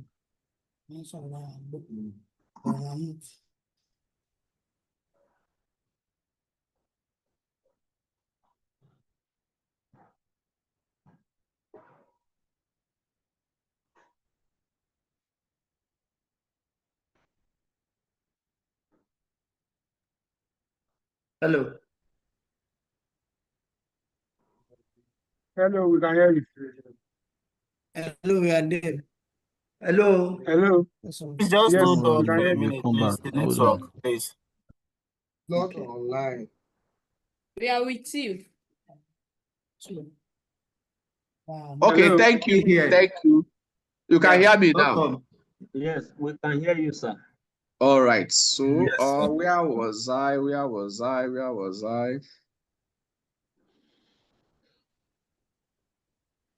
Okay, this is where we are, right? Support, delivery and support. Okay. Okay. We are delivering and Delivery support. and support. Okay. Okay, this is where we are. Yes. Oh, Yes. okay. No, delivery and Okay, support. yes. Delivery and support. Yes, yes. Yeah. And Yeah. support. Okay, thank you. You were All right. explaining that. I didn't very well. Okay. Since I was explaining that, yes, you might decide to what was I contract agreements. User support tasks very engage then initiative plans and this.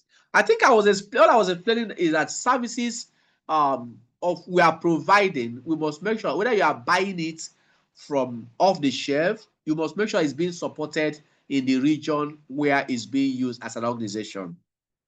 Is that okay? Are we together?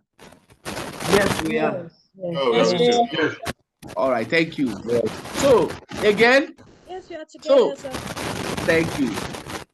Okay, so agile service management. We're saying for an organization to be successful, an organization must be able to adapt to changing circumstances while remaining functional and effective. So what does that mean? Your operational activities should not limit you from embarking on an improvement as an organization.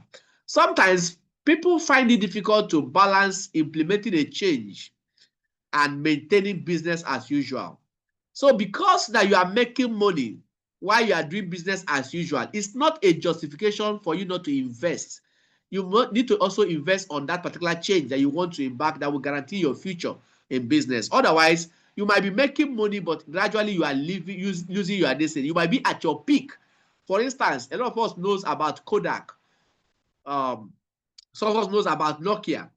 Nokia was at their peak making money, but they couldn't improve their smartness of their phone when other people like BlackBerry came in.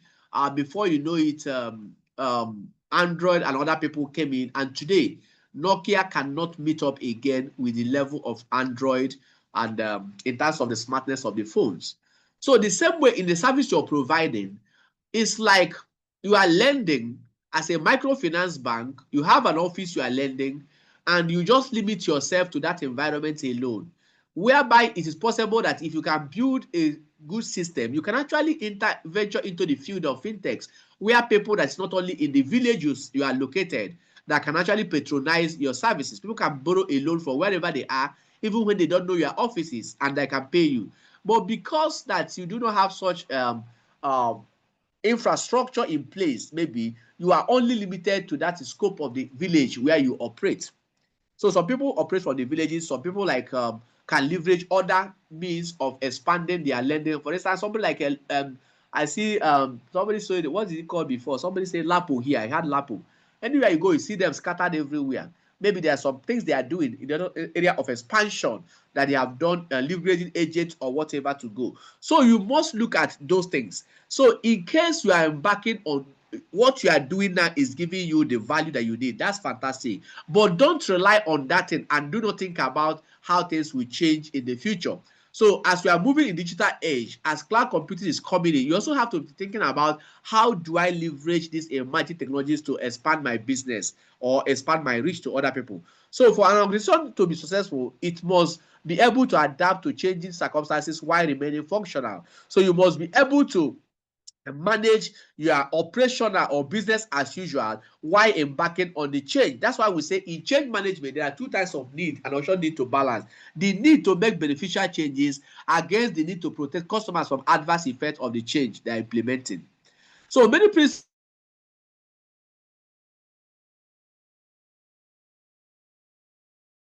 manifestos you see in Agile, ITIL is not against it, but what ITIL is trying to do is to complement what Agile is doing.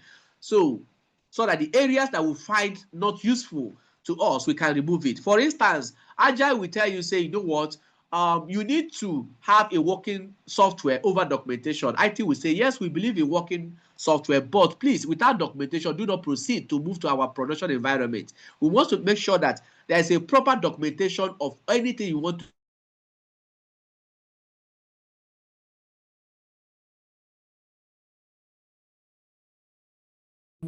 customize it, people can use it. But we want to say no. If you have not tested it and conduct a regression testing to understand the impact of the change in the components in the test system, do not progress to that particular change. So you must make sure the changes are properly documented, tested, and rollback plan created before releasing it or making it available for users to have access to.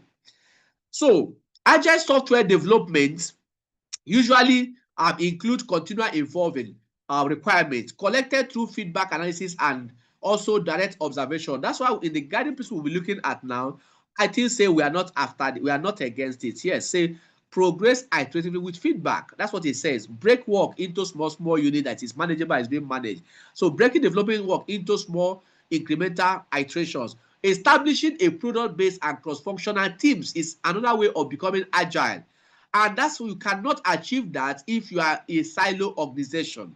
If you create that by structure or by virtue of the staffs that you have or the culture of the organization, you cannot adapt in a system we are looking at cross functional or product-based organization. Now, trying to look at the work you are doing and presenting your work in a Kanban board. You can have your manual Kanban board, your organizations where you list all the things you are doing, the stage where it are, work in progresses, and the progress that is being made. It is actually what you create in their Kanban board that you're going to use to move to automate that process, even when you want to use system to do that. So Kanban board will give us a regular visibility of the work that is being done, and also allowing daily stand-ups or work in progress, especially for most of the financial institutions doing what do you call it again? Doing remote working right now. If you are involved in remote working, you should have a robust process of assessing people's performance when you are doing remote working, because sometimes people are not cultured enough or mature enough to understand that remote working is not a license for you to abandon your duty post. But those who understand work more when they do remote working than when they come to offices. Excuse me. But because we don't understand, people just sometimes you hear somebody is in remote working or is working out of office. The next thing you hear when you are calling the person is the person is in the market, the person is another place, and all manner of excuses. So before you know it, the customers begin to lose that particular value that is supposed to provide from anytime they call you. All right, so you must make sure that regular stand-up meetings, 15 minutes time. Your regular stand-up meetings when you are adopting an agile platform shouldn't be a 2 hours meeting or 1 hour 30 minutes meeting. 15 minutes time, have a brief of what you want to do. Then people go out to work. Then in the evening you can meet again. So with that short meetings, you are able to keep everybody in check on what you are doing. Then presenting your work, a minimum viable work software to the stakeholders at the end of each iteration, getting what we refer to as the low-hanging fruits. So which in this project, if people do not buy into it, what can we deliver at the earliest to get the buy-in of others? So you must understand that your mobile application, people want it, but there are so many features over there. Can you just pick 1 or 2 of the features that people are so much interested in, release them, then versionalize the other ones? All right. So again, if you apply agile successfully, agile software development enables a fast response to evolving needs of the service consumers. But if that is not done, it leads to a wasteful complication. So agile in many options have not been able to deliver the expected level of benefit. Why? Because there is a lack of agility in other phases of the service lifecycle of the organization. That's why many organizations have not reaped the benefit of agile service management. Now, overall performance of the your service value chain is dependent on the weakest link in the chain. So it's defined by the slowest part in the chain. So if you say it is not me, it's the person that is designing, it's the person that is doing this, that is slowing us. Of course, that is what we are going to use It's just, for instance, we are processing a file to go live, and we are saying it is a person that the cleaning aspect is delaying the file from going live, or is this and that. We are not interested in the layer. As a consumer of a service, I am not interested in the layers that delay my work. I am interested in having my work delivered on time. So as a provider of the service, I need to look at my value stream end to end until the time the user gets the value. So a holistic approach to the service value chain should be adopted to make sure that the service provider is agile throughout the service life cycle. Now, if you adopt agile as a key principle, agile can enable an organization to survive and also prosper or thrive in a constantly changing environment. But when you apply agile in a fragmented way, agile methods can become a costly and wasteful complication. Any question so far?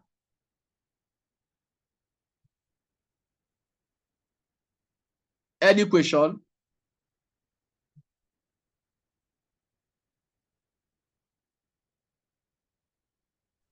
Can somebody still hear me? Yes, sir, All right. we can hear you.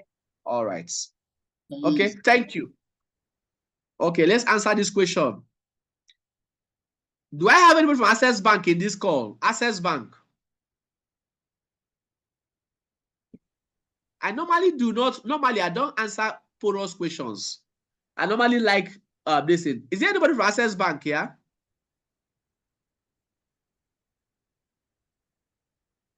Okay, Access is not here. Answer it. Can you answer it? Okay, yes, go ahead. Tell me your bank. Kemi from Snow Microfinance. Okay. From Snow. This is obtain and build. That's it. Okay. Obtain or build. Okay. Thank you. Yes, from Kenechku Microfinance Bank. The same answer. Thank you. You see? So those who are around are announcing their presence. All right. Yes. Okay. Let me say, do I have anybody from Eco Bank? Anybody from Eco Bank?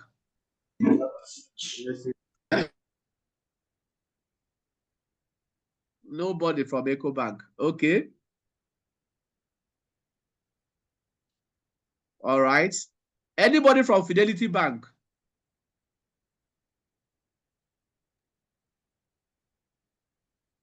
Anybody from Union Bank?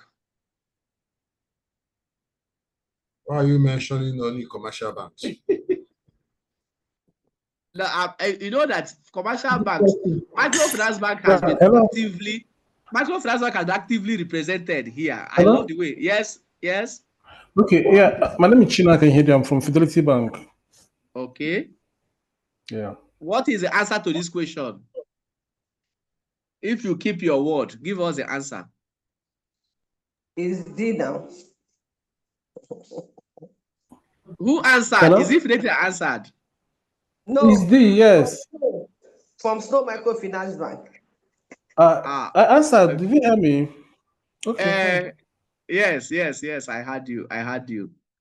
All right. Thank you. Somebody says D. Do we agree? Yes. All right. Yes, it's true. All right. Yes. Thank you. Thank you.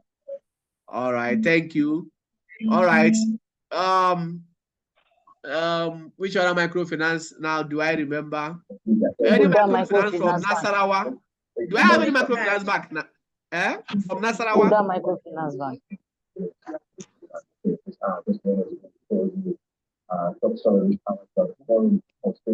I have any microfinance bank from Nasarawa here? Nobody. I know that FirstCentral goes deep. I want to see those ones in the, anybody from okay, Osun State. Any microfinance from Osun? Yes. Okay. Mention your name and tell me the answer. Good afternoon. It's Oyejobi Samuel. The answer is deliver and support. Yes. Okay. Who else? Delivered and support. He said deliver. He said okay. He said deliver and support. Okay. Any microfinance bank from Snow, design and transition. Okay. Any microfinance bank from Oyo State. The answer is all of the above. All of the above. All of the above is the answer. Not all of the above. Can you imagine? Which value? Hello, can somebody talk? Microfinance Bank. Okay. What's the answer? State. Oyo Design State. and transition. Design and transition. Hello, from Microfinance Bank. Please, can you allow us to talk? Go ahead. The answer is deliver and support. Deliver and support. No, the answer is obtain and build. Can you repeat the question again? Which value chain activities include negotiation of contract and agreement with supplier and partners? Deliver and transition. Design and transition. Deliver and support. Okay. Obtain and build. Any microfinance. Lagos no dey carry and build. Hello. And build. Hello. Hello. The question again. Yes. Hello. My whole answer is Obtain and build. The answer seems like engage. The question again, please. Engage. The question says, listen first, calm down. Don't be too in a hurry. Some of you want to mention the name of your financial institution more than getting the answer. It's good for a free advert. But I also want you to answer the question like somebody that attended a private school, not a government school. Okay, so can I answer that? Yes. What's your name? My name is Balikis from Glory Microfinance Bank. Yes. Okay, the answer is hey, engage. Engage. Okay, you can in fact call your company name again. What do you call the company name? Can I answer? Glory Microfinance Bank. Glory. I can see the glory is actually radiating. I can see the glory in your answer now. Okay. All right. Alice. Thank you. All right. Thank you. Yes. Okay. Negotiations. Negotiation. Do you do negotiation without talking? No. Do you negotiate contract without talking? Without sending mail? What is engage? When you hear the word, you say activity includes in negotiations of contracts. Are you telling me you have never been involved in contract negotiation before in your organization? You don't negotiate with FirstCentral. Yes. So that process of negotiating with business unit, what is it called?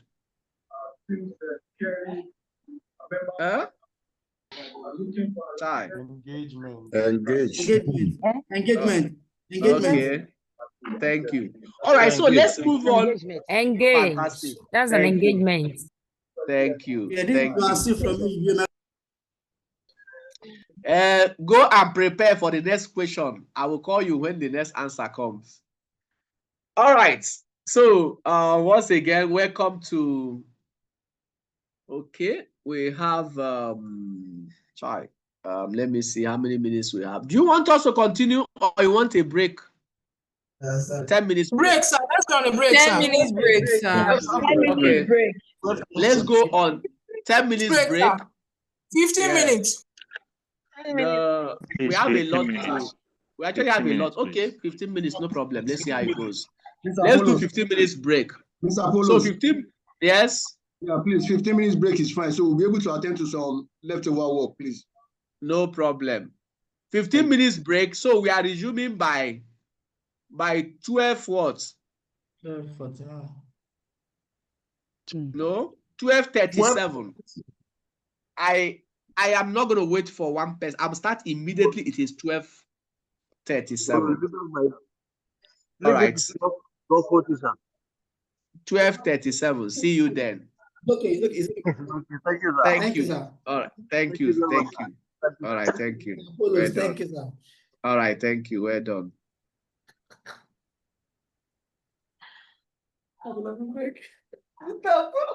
The training is.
I set up anti-philosophy.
Mr. Paulos, you can unmute yourself now.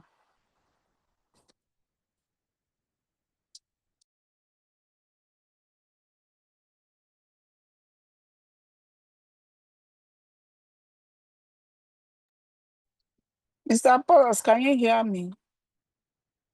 If you can hear me, unmute yourself. I've reclaimed host.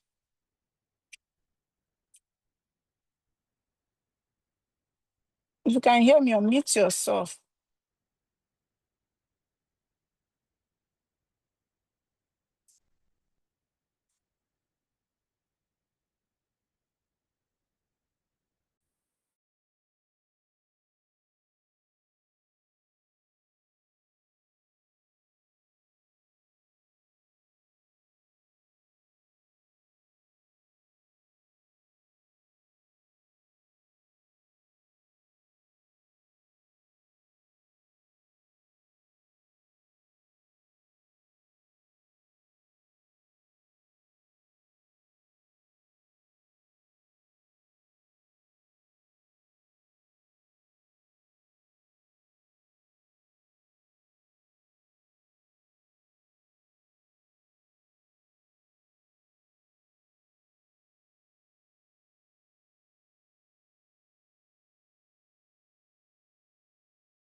Okay, thank you.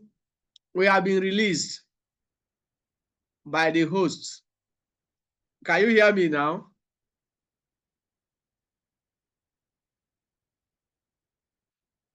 Can you hear me, please? Yes, I can hear you. Okay. Sincere apologies.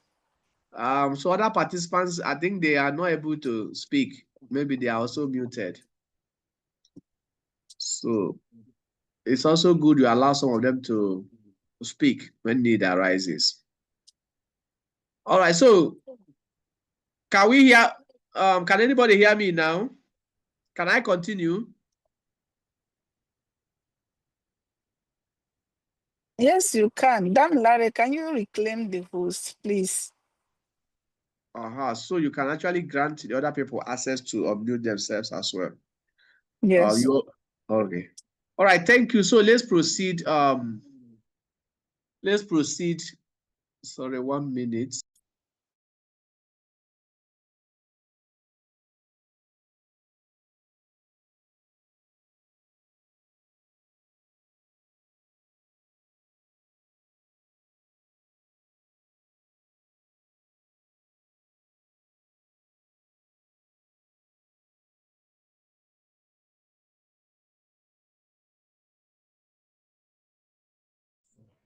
Holy Lord.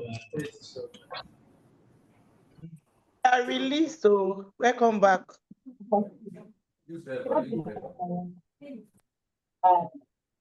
Okay. Yeah. We can hear you. I can hear you now clearly. Yeah, we can hear you. All right. Okay, so let's proceed. Sorry about that. Let's go. All right. So let's look at the guiding principles. Guiding principles are recommendations. So please, the essence of unmuting you is for you to talk when we need arises, but so that they don't unmute us again. So kindly unmute yourself if you are not speaking to us, so that the noise from your environment will not be interfering with the recording as well. All right, so let's go. Now, the guiding principles are recommendations that guide organization in all circumstances. Like I said earlier, there are 7 of them which we must adopt as a unit.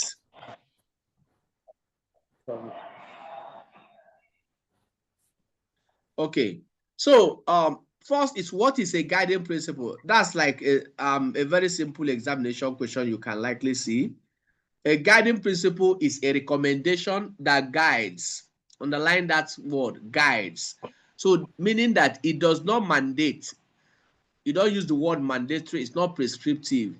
So guiding principles are recommendation that guides an organization in all circumstances, regardless of the changes in the goal of the organization, the strategy, the type of work and management structure.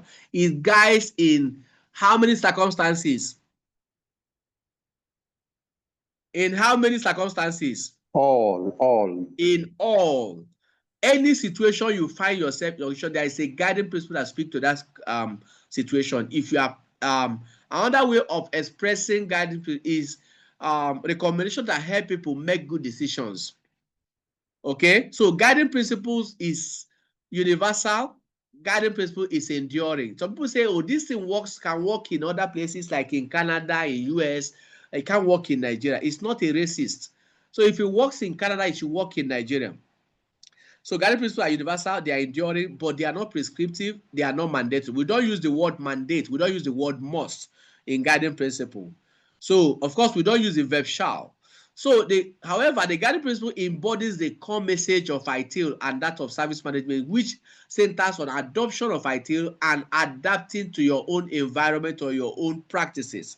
So and in general, supporting successful actions and good decisions of all types and all levels.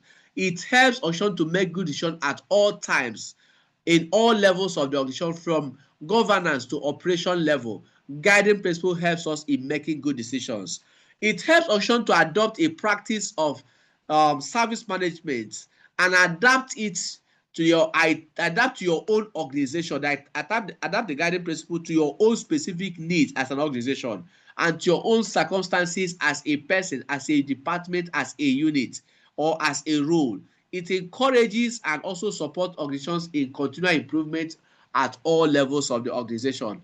Of course, many of these principles are reflected in other frameworks or other bodies of knowledge, other methods, other standards, other philosophies that we can come across, like your ISO standards. They reflected in ISO standards. Like I say, ISO 20000 today is lead implementer 20000 part 1 is a replica of foundation that was actually migrated then.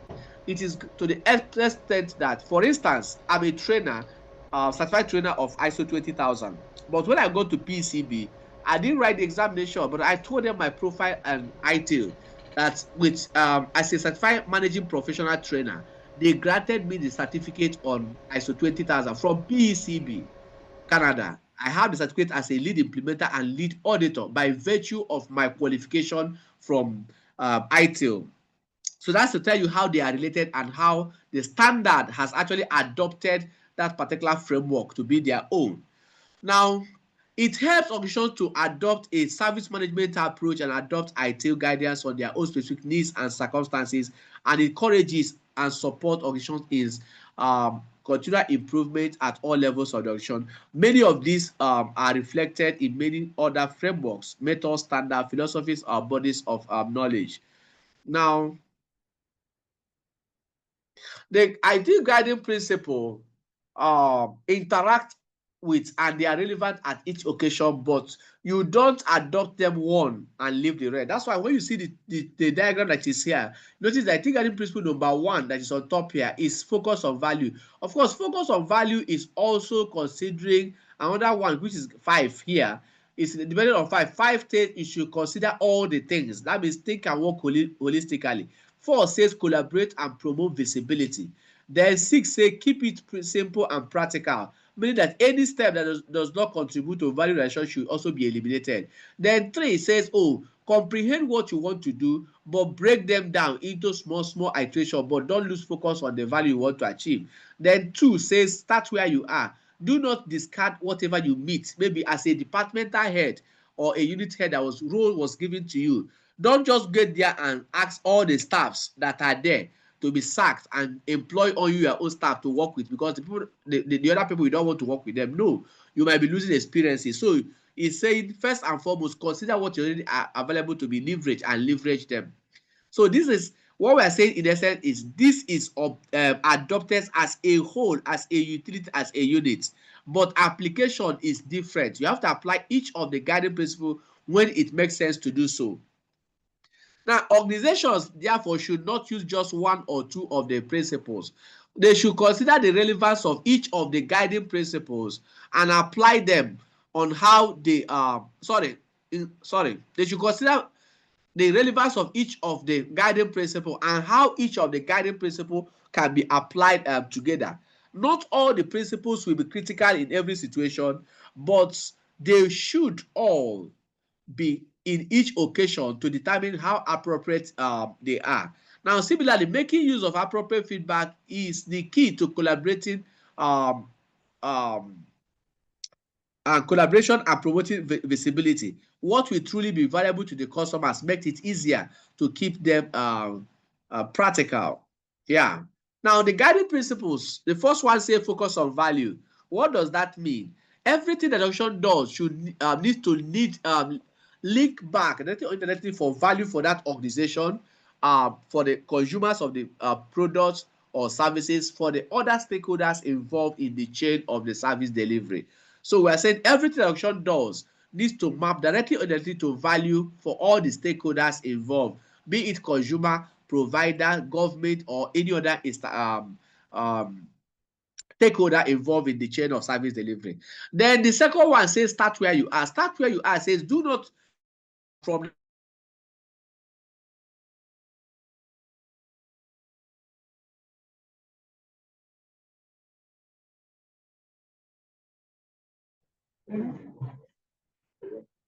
So don't, like I said, don't get to a department and assume a role and sack all the people that were there, or drop what the former person did in that place without considering how relevant what the person did is to the vision of the organization. Can you still hear me? Mr. Amade, are you saying something? Okay. All right. Thank you. Thank you. Please, if you are not talking, just mute where you are.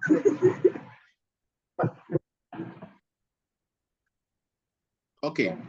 Now, we are saying start where you are guiding principle. Do not start from scratch and build something new without considering what is already available to be leveraged. Do not judge people by report that you receive. Maybe the predecessor, that person that left that post must have written about the staff of the department they are coming to inherit. When you get to the department, receive the report that was written against the staffs, but keep it by the side and observe the staffs directly before you can make your decision upon the staff. Because sometimes reports might not be the reality. It depends on who is reporting to who. For instance, somebody can go to the board to report something that does not really match the situation on ground. Of course, that person, the board may act in that regard, and they might actually be going a wrong way just because of the person that is communicating to them. And that's why we say in that regard, whether you are a manager, whether you are a board member or any member of the organization, do not base your judgment on what people have reported on you without proper investigation to know if what they reported to you is actually the reality or not. That's the truth. So we're saying that because somebody can write a report against someone and report based on the person's perception of the staff, and that perception is not the reality on ground. Some organizations have lost valuable staffs by virtue of that. Person leaves without actually being the real truth in question. So we're saying reports are good, but reports should not be relied upon. Yes. Can we hear you, Oga? Okay. Please mute yourself. Okay. Now, the current state should be investigated and observed directly to make sure it is fully understood. Now, progress iteratively with feedback says, do not attempt to do everything at once. Every huge initiative must be accomplished iteratively. Don't say, oh, I want to start a 5-story building, and before I start, all the material must be ready. Everything was before I start. Don't assume you have planned too much. As you're planning events, for instance, event planning should give you an adequate planning to continue what you are doing, but you are always ensure that you can do an adjustment along that if need arises. When you plan and say you have a plan for fully everything, it leads to overconfidence, and that makes you to make mistakes. So in that regard, we discourage that people say, let me wait until everything is fully planned and ready before we continue. You can start from whatever you have planned, but you keep adjusting by virtue of leveraging feedback from the people will actually help you until you get it better. So do not attempt to do everything at once. Every which initiative must be accomplished iteratively. Collaborate and promote visibility. What is collaboration here? Working together across boundaries produce results that have greater buy-in, more relevant to objectives, and rather better likelihood of long-term success. Achieving this objective requires information, understanding, and trust. Collaboration is based on understanding, is based on trust, and this is based on communication. Now, for you to build a trust, there are 3 C's of trust we have. We call it 3 C's of trust. The 3 C's of trust are what? Capabilities. Do you have capability? Yes. Second one is, are you committed to it? Commitment. And another one is consistency. Is he doing consistency? So if you can consider all these 3, you build a trust over that relationship. Capability, commitment, and consistency. So until there is trust, there won't be any collaboration. Until there is understanding, there won't be any collaboration. Until there is communication, there won't be any collaboration. And collaboration is difficult to achieve organization because that is what helps us to achieve the team's objectives. But instead, in many cases, managers or subordinates tend to involve in cooperation and not collaboration. Did you get what I said? Are you with me?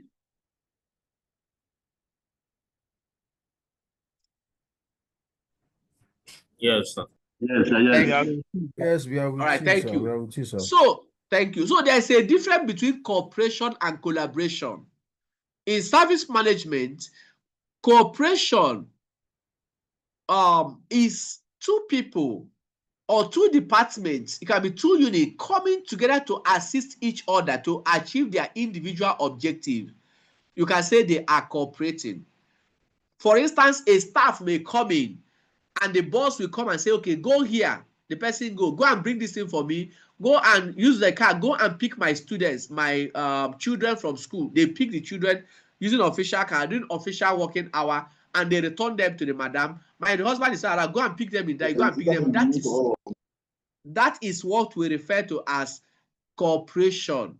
The staff is cooperating with the boss. And during the time of appraisal, the boss will now give him a corresponding promotion by virtue of cooperating with him. But in reality, the vision of the organization or the objective or the purpose of the department is not being achieved because we are doing cooperation against collaboration. Are we together? Are we good? All right. Yes. So thank you. So we are now reason why you are taking an action be visible to everybody within the team, within your unit, within the organization. If you are embarking on an improvement journey, the purpose, the objective of the improvement must be made known to everybody, so that people do not act on rumors. When people act on rumors, when our communication is not clear, it's not transparent, then organization will strive on rumors. So rumors can come and say, oh, have you not heard that they want to sack everybody in the organization? So they want to sack all the people now. So once you state that, that begin to prevail in organization, everybody will now begin to act in that regard that, oh, they want to sack us, they want to sack us, they want to sack us. Based on that, then some of them can decide to act as silos. They start creating what you don't want. They hoard information, they hoard knowledge, they make communication difficult. So that improvement may likely fail if the communication is not properly done.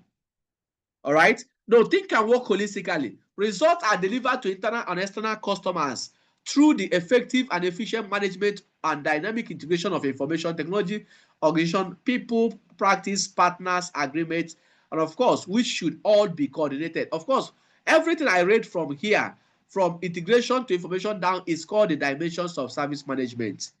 Then number 6, say keep it simple and practical. For those that may want to write examination, there's of course there's examination in that question there.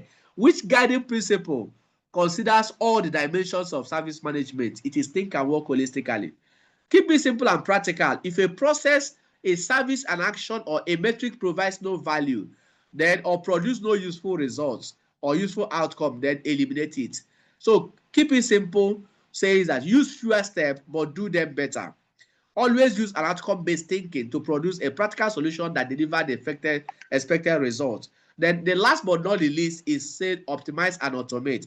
Optimization is making something as effective as it needs to be prior to the time you try to automate it. A lot of times, notice that, especially technology people, when they do not liaise with business, they automate inefficiency. You can assume on what the business that will meet the need of the business without actually understanding the need of the business and translating into requirements which you are now going to fulfill with your services. When you do that, you will be automating inefficiencies. The automation does not remove flaws in your system. It doesn't remove inefficiency. It is what you have optimized that you're supposed to automate. Automation is moving manual work to be done with your system or your computers. So your automation will not optimize your process. You have to do your optimization by yourself before you can talk about automation of the processes. Now, the agile methodology, a methodology that focuses on delivery and evolution of requirements from small teams. Agile methodology is a time-bound, flexible, and adaptive approach that is focused on a rapid response to change, where anything the customer is looking for, we are able to offer it and deliver to the customer. That's what we're trying to say. So teams are often self-organized, and there is a high degree of collaboration between customers, between users, between development team, between what do you call it again? IT operations teams at every given opportunity. So in this particular case, everybody is collaborating for us to deliver the expected value. So in agile methodology, for instance, you have a sprint and you have your agile team. Agile team is self-sufficient. Every single thing they need is inside them. Now, developers are there. The IT operation team are there. The testers are there. The business analysts are there. So inside the agile team, every single thing they need, because we want to guarantee that whatever you are designing, whatever you are developing should actually be usable and should be able to support them. So that's the reason why the team is self-organized and make sure that all the components that will make the service to function is embedded in that particular team. There are possible challenges with agile that we have noticed. Some people claim to have agile, to be practicing agile, but in actual sense, they do not have the basic organizational capabilities that allow them to function effectively as an agile organization. So instead of that, you better do your project management like a PMI or your Prince 2, doing a traditional or waterfall system of service delivery. Now, focus on value. As another thing that actually makes agile benefit of agile not delivered is sometimes focus on features and features rather than improving the entire services, because you can customize a lower version of your application to do what a higher version should do. Should not make you to lose focus on improving the entire services. So that's one of the reasons. So all we're saying is that yes, you can patch the house, you can like if you are driving in Lagos State today, you are using a car. Sometimes you tell your car can have different combination of colors of vehicles. So you say, okay, Oga, paint for me. Panabita will paint bumper separate, paint fender separate, paint roof. At the end of the day, the same color but different colors of blue or whatever they say.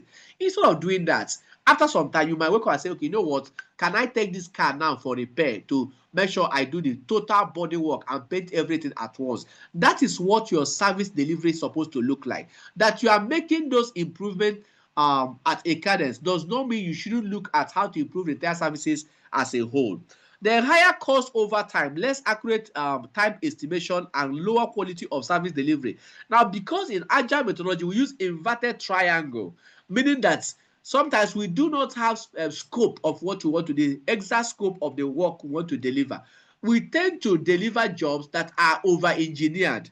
So now, because the scope is expanded, the business can come in and say, add this feature, you add this feature, you add this feature. So until you add, and then the system look entirely out of structure. So that's not allowed. Instead, we can versionalize the project and do the first version. Later on, we can actually do another version to incorporate some of those things. So we are saying that you do not have the scope immediately should not make you to create what is called over-engineered projects.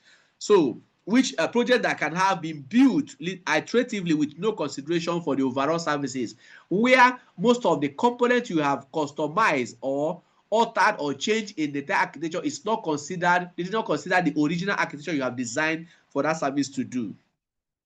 Now, ITIL and Agile can actually work in a cooperation. They do not, and they are not enemies. ITIL is not an enemy of Agile.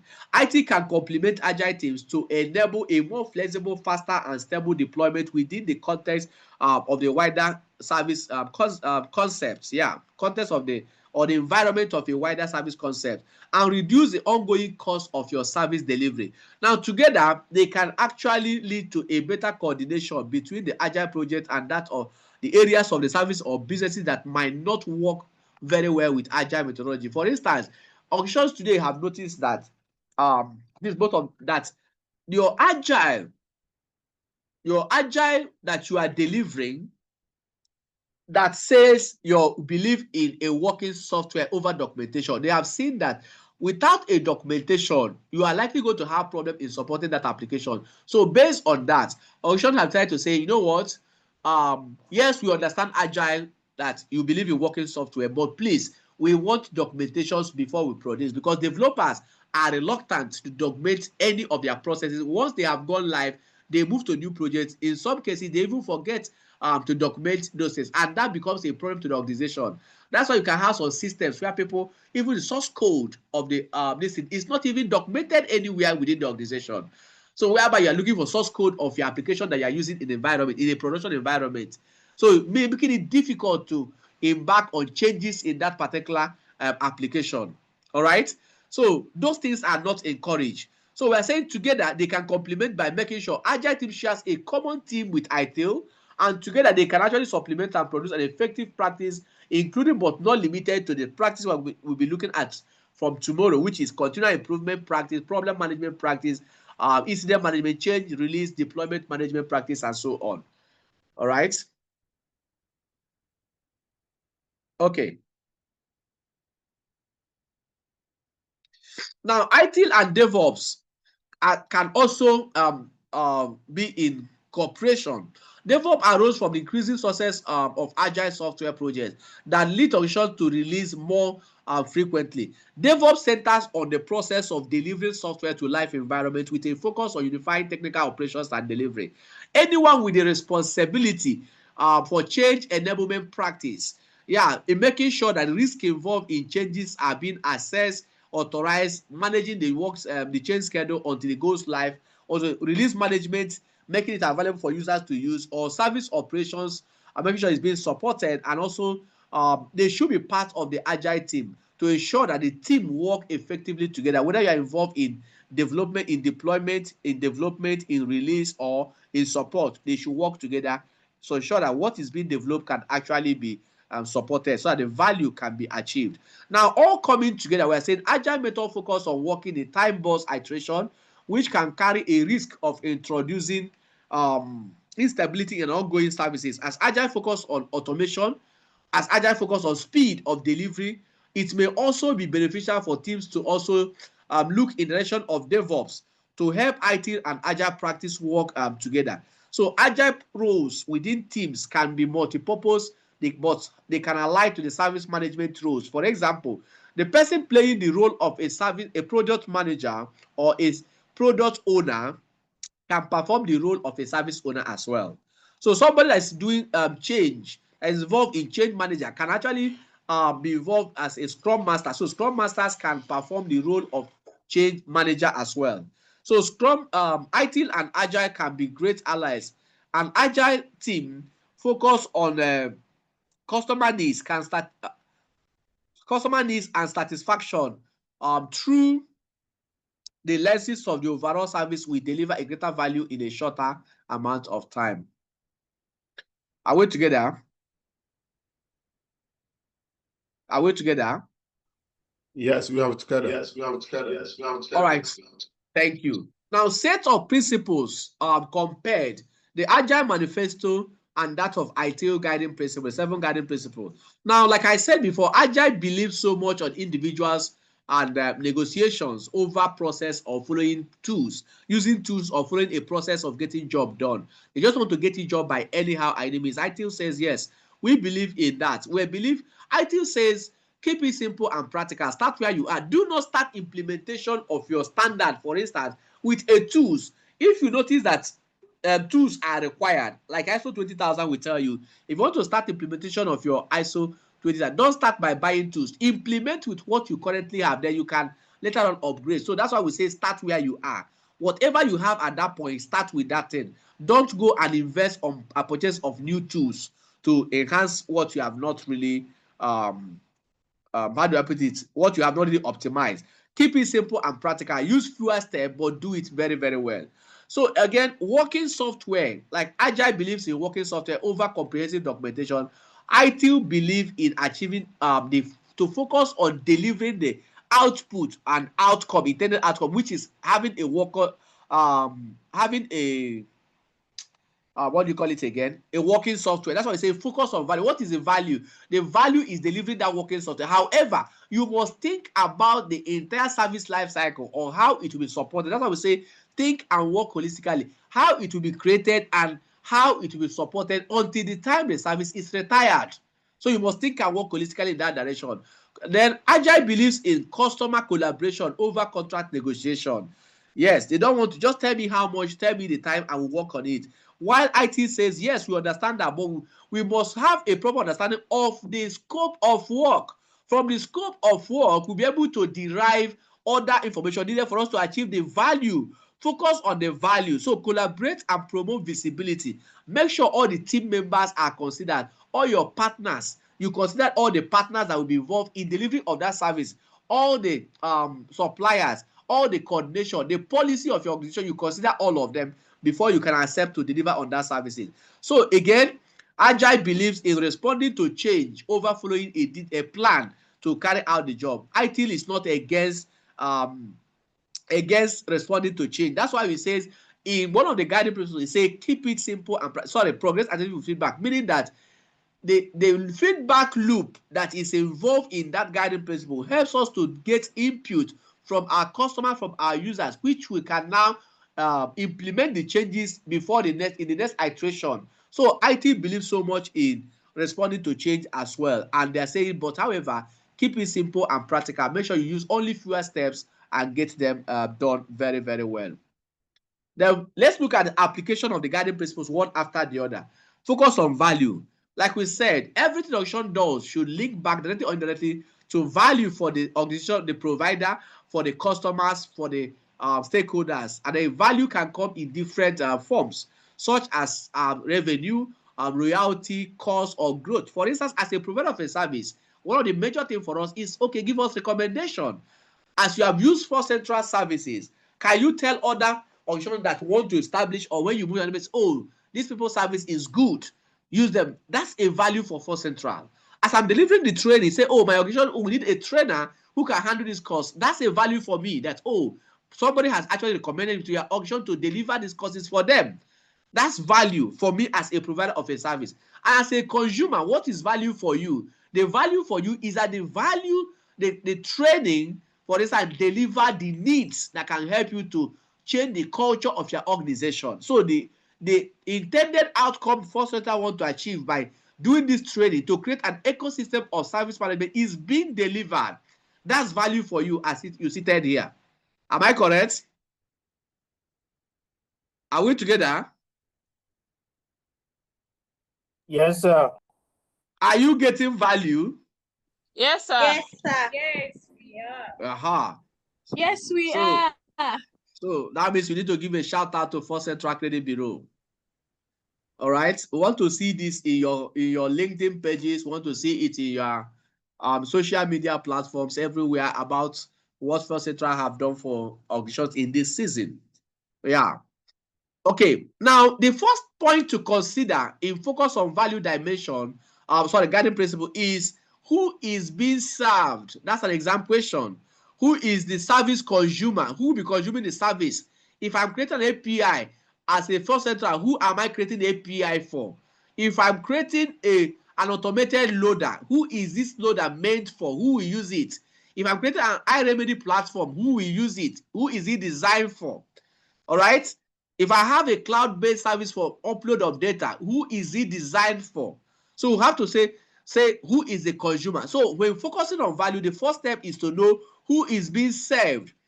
In each situation, the service provider must therefore determine who the service consumer is and who the key stakeholders are. In doing this, the service provider should consider who will receive value from what is being delivered or what is being improved. That is the reason we gave an analogy yesterday with Nokia 3310. So if you do not know who they are buying phone for, maybe somebody say buy phone when you are coming back, you travel, you are in Canada, you are coming back, say please get me a phone, and only for you to come back with iPhone 16 Pro Max and to carry it to go and give grandma, and grandma will look at it and say, this is not what I want, this does not meet my need. Grandma will drop it there, and maybe somebody like Ami now will go home with Nokia 3310 that was bought by Dami. He will go and give it to stylishly give to grandma, and grandma will be very, very happy with Ami and be praying for her every blessed day for bringing Nokia 3310 and exchanging it with iPhone 16 Pro Max. Are we together?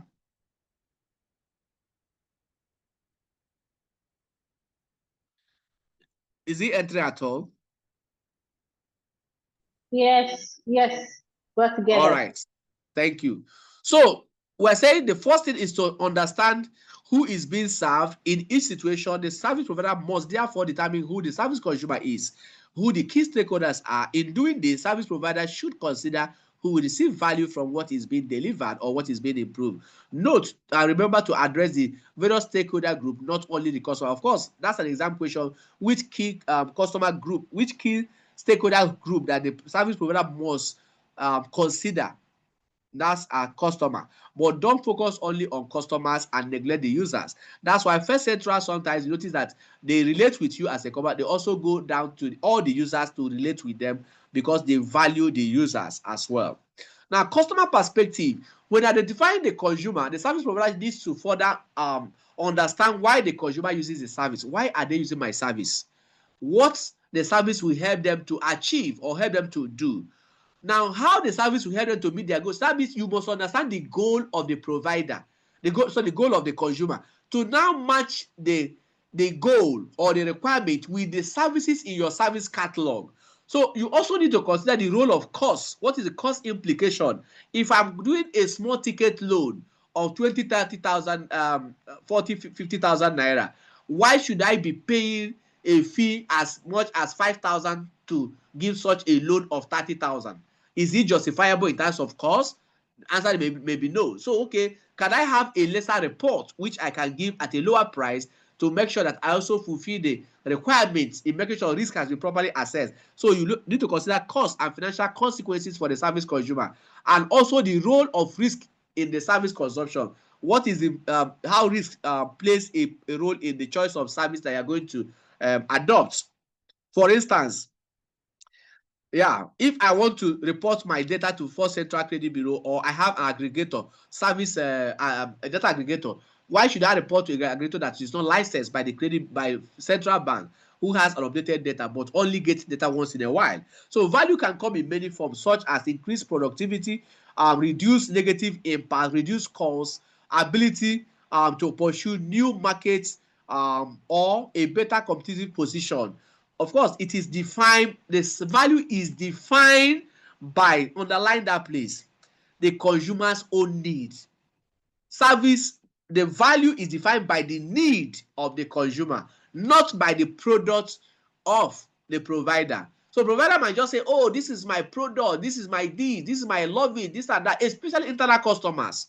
So especially when we go to developers or IT people, they will tell business, no, this is my own, this and that. No, until the business tells you that, yes, the value is being achieved, what you delivered or what you are offering them is useless. So you need to make sure you sell it to them, make sure they adopt it, make sure that, that their input is there to understand their need, that what you are offering is alleviating their pain point or enhancing their performance. If not, you cannot guarantee that you are getting value from what you are being delivered. All right. So it's defined by consumers' own need, achieved through the support of intended outcomes. What is the outcome the consumer wants to achieve?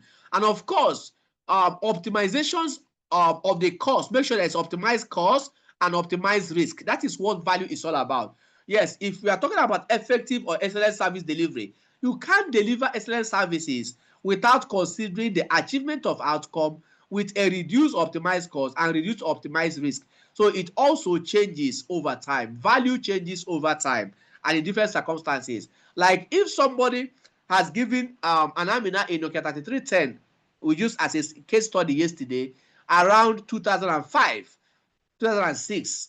How do you think Amina will feel by that time? What was the worth of Nokia 3310 then? Are we together? It's like I'm talking to myself. Very expensive. Yes. So the value was very high then. So, but now the value have changed over time. So that's what we mean. All right. The customer or the user experience, an important element of value is the experience the consumers have when they interact with the service and the service providers. Of course, that's one of the selling points, as mentioned by Madam Mary yesterday, about FirstCentral Credit Bureau, is the interaction you have with their people. When you interact with the client support, when you interact with the relationship managers of FirstCentral Credit Bureau, the way they wake up and make sure that whatever be the challenge, they are going to find a way to address it. And that is the language of ITIL, and that's the language of service desk, to make sure that you give people the experience people have when they interact with your staff or with your applications. When they come, is your application friendly? Is your staff friendly? If yes, then we can deal with you. But when you have an application that is complicated or staffs that is too full of themselves, that cannot come down to relate at our level as a consumer, or a financial institution, somebody come and say, okay, why are you making noise about your account? How much do you even have in that account you are talking about? Whether it is 1 naira that it has also, is that person should be treated as a customer. It must be respected. Are we together? Are we together? Are we good? All right. Yes, we are good. Thank you. So that's why that we notice that, yes, in FirstCentral, we do not joke with our customers. Even if you are generating only one report, you are valuable to the company. So users, customer user experience can be defined as the entirety of interaction a customer or a user has with the organization and the product of that organization. So the experience can be determined, can be used to determine how the customer feels about the organization and the product of that organization and the service that is being provided. This can be subjective and this can also be subjective. Now, it can be objective in the sense that what you ordered is what you got. But subjective is, oh, now why is FirstCentral using orange and what's the color again? Orange, blue, white. Am I correct? All right. Yes, sir. So why are they using that color? So I'll say, okay, for me, I don't like that color. I would have preferred they use a red because I'm a Man U fan. I need a red. Another person can say, oh, no, the blue. I'm a Chelsea fan. They have blue in their color. I love them because of that. So, of course, that is subjective. So, subjective means that different individuals might have different reasons why they should appreciate that thing or why they hate it.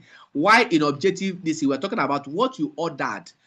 Was it what you got? So if that's the truth, then that particular service is actually spot on. So we must focus on how to first deliver the objective view of the value, and then we can find a way to manage the subjective aspect of the service delivery. Now, how do you apply this principle? Now, know how service consumers use each of the service you render. Understand. That's why you do trainings. You can do portal trainings. You can do all manner of trainings, API trainings. And again, that's why we're doing similar to this kind of training as well. So you must understand how people use your applications. Now, collect feedback on value on an ongoing basis, not just at the beginning of your service relationship, not when they go live alone. Now, in the operation, in the designing, in the operation of that service, so you must collect feedback. In the improvement of the service, you must collect feedback. Sometimes people want to collect feedback only when service is spot on. No. Whether service is bad or good, collect feedback. The essence of feedback is for improvement. So at the end of training like this, we ask, okay, can you give us a rating? Rate the trainer, rate FirstCentral Credit Bureau, rate the performance of this. At the end of the day, what are we looking for? We want to have an input to improvement agenda of the company. That's what we're trying to do. Encourage a focus on value among all the staffs of the organization, so that people will not be doing work as business as usual when there is need for them to go extra mile. Teach staff to be aware of who their customers are and to have an understanding of the experience and of the customers and users that's expected of you to deliver. Focus on value during your normal operation activities. You also need to focus on value during an improvement journey of that particular service. When you're implementing changes, focus on value. Now, the option as a whole contribute to value that the customer perceive, and so everybody within auction must maximize the value they create. Operation must maximize their value. The business must maximize their value. Development team must maximize their value. The finance department must maximize their value. The legal department must maximize their value. Everybody contribute. Yes, the business might be carrying the image of the auction while they are going, but every other role auction within that auction is supporting the business as an auction to achieve the intended outcome. Now, the auctions as a whole contribute to value, right? Yeah. Then this includes focus on value in every step of your any improvement initiative, whether in the creation, in the testing, or in the support. We must focus on value. Everybody involved in the improvement needs to have a proper understanding of what outcome the improvement is trying to facilitate, is trying to initiate, okay, trying to facilitate. How the value will be measured. How are we going to measure the achievement of the value? How they should be contributing to the co-creation of value. That's what we need to look at. Now, giving out loan is one thing, but if you do not recover the loan, it's a problem for me as a lender. So based on that, I must not those who decide in giving loan are the most important person. Everybody in the team is important, including those that drive to make sure we recover the money we have given out as a loan or as a facility. Start where you are. Now, in the process of eliminating old, unsuccessful method or services and creating something better, there can be great temptation to remove what has been done in the past and build something completely new. And we are saying this is not important. This is really necessary or a wise decision. On the contrary, it can be extremely wasteful. You can lose your experiences. That you enter and say, I don't want to work with anybody that worked with this person before because I don't like that person.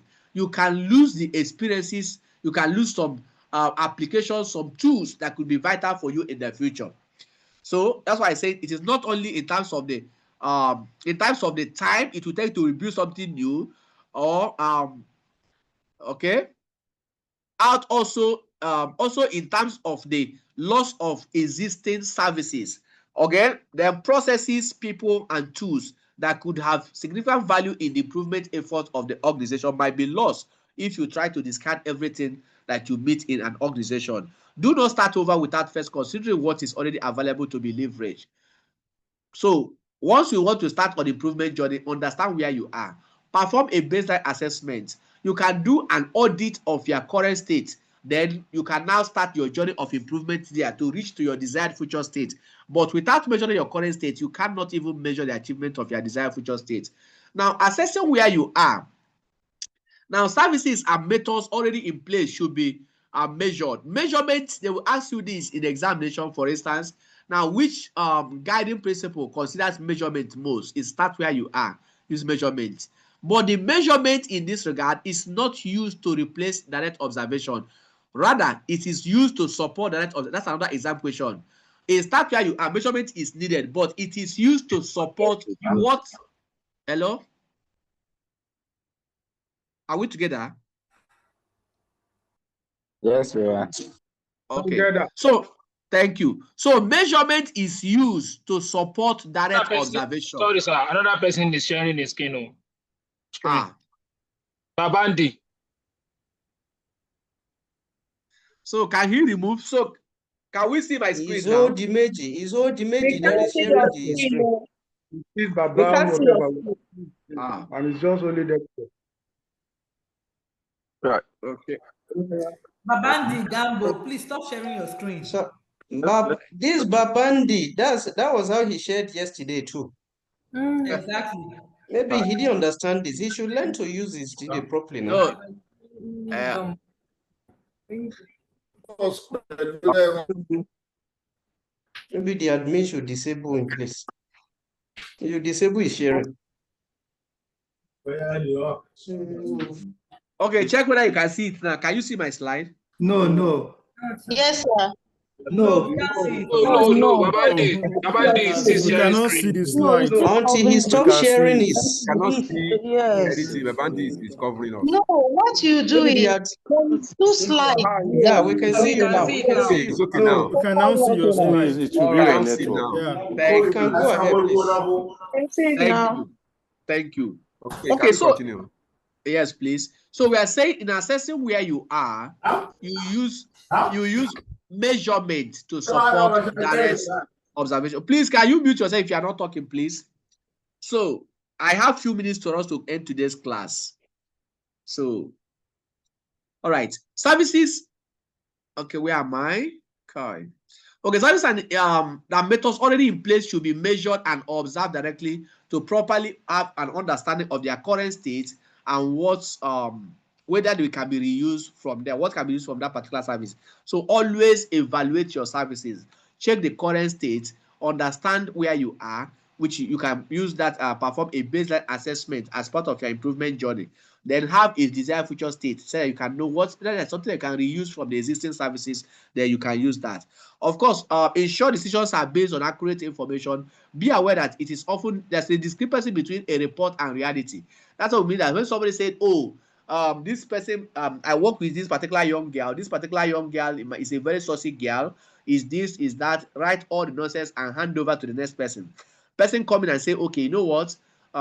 This girl, I don't want to work with this person because this girl was a saucy. But we never understand what has transpired between the man and the girl that made the girl not to. So now everybody has believed the story of the man that handed over, and then the girl is suffering it. We are saying no, we don't want something to happen in our organizations. Rather, even though they have written a bad report about this particular girl in question, that is saucy, is this and that, then forget about the report. Keep the report one side, but observe this person directly. If you observe and the person's character is contrary to what the report said, throw away the report and work with the girl in question. Is that okay? Are we together? Yes, sir. Yes, sir. All right. So getting data from source helps to avoid assumptions. So sometimes fintechs can come and tell you, oh, I know how I get the source to verify where my whether my this are performing and not performing. Some of those things you get your own way and verify. At the end of the day, the thing backfire. Then you have bad loans. You now start looking for recovering agents that will help you. But if you can come in and observe something and come to reliable this thing, like, oh, credit bureau is there, CBN monitors what they are doing, and you're using credit bureau to verify the status of the people you want to grant loan. So that can help you to make sure that you are making decisions based on accurate and reliable information, not on assumptions. Don't assume that the man that dressed very well and drive good car will repay you the loan. So to ensure this, remember to observe activities directly. Note there is no stupid question. Where you don't understand anything, ask question. There's nothing like stupid question. Ask until you are made clear. Then note that different roles need to be part of the observations and get first-hand information with respect to those you are granting access to loan. Applying the principle. Now have a proper understanding of the current state of services and the method. And the method is very, very important in selecting which element to reuse, which element to alter, and which element to build upon. So consider these advices when you apply the guiding principle or start where you are. Look at what exists as objectively as possible. Not with a biased mind. When something happens, look at it as objective as possible. Remove bias. Forget about who is involved or who is not involved. Using the desired outcome you want to have as a starting point for your observation. Now, when examples of successful practices or services are found, determine if this particular service or this can be replicated across your entire team members.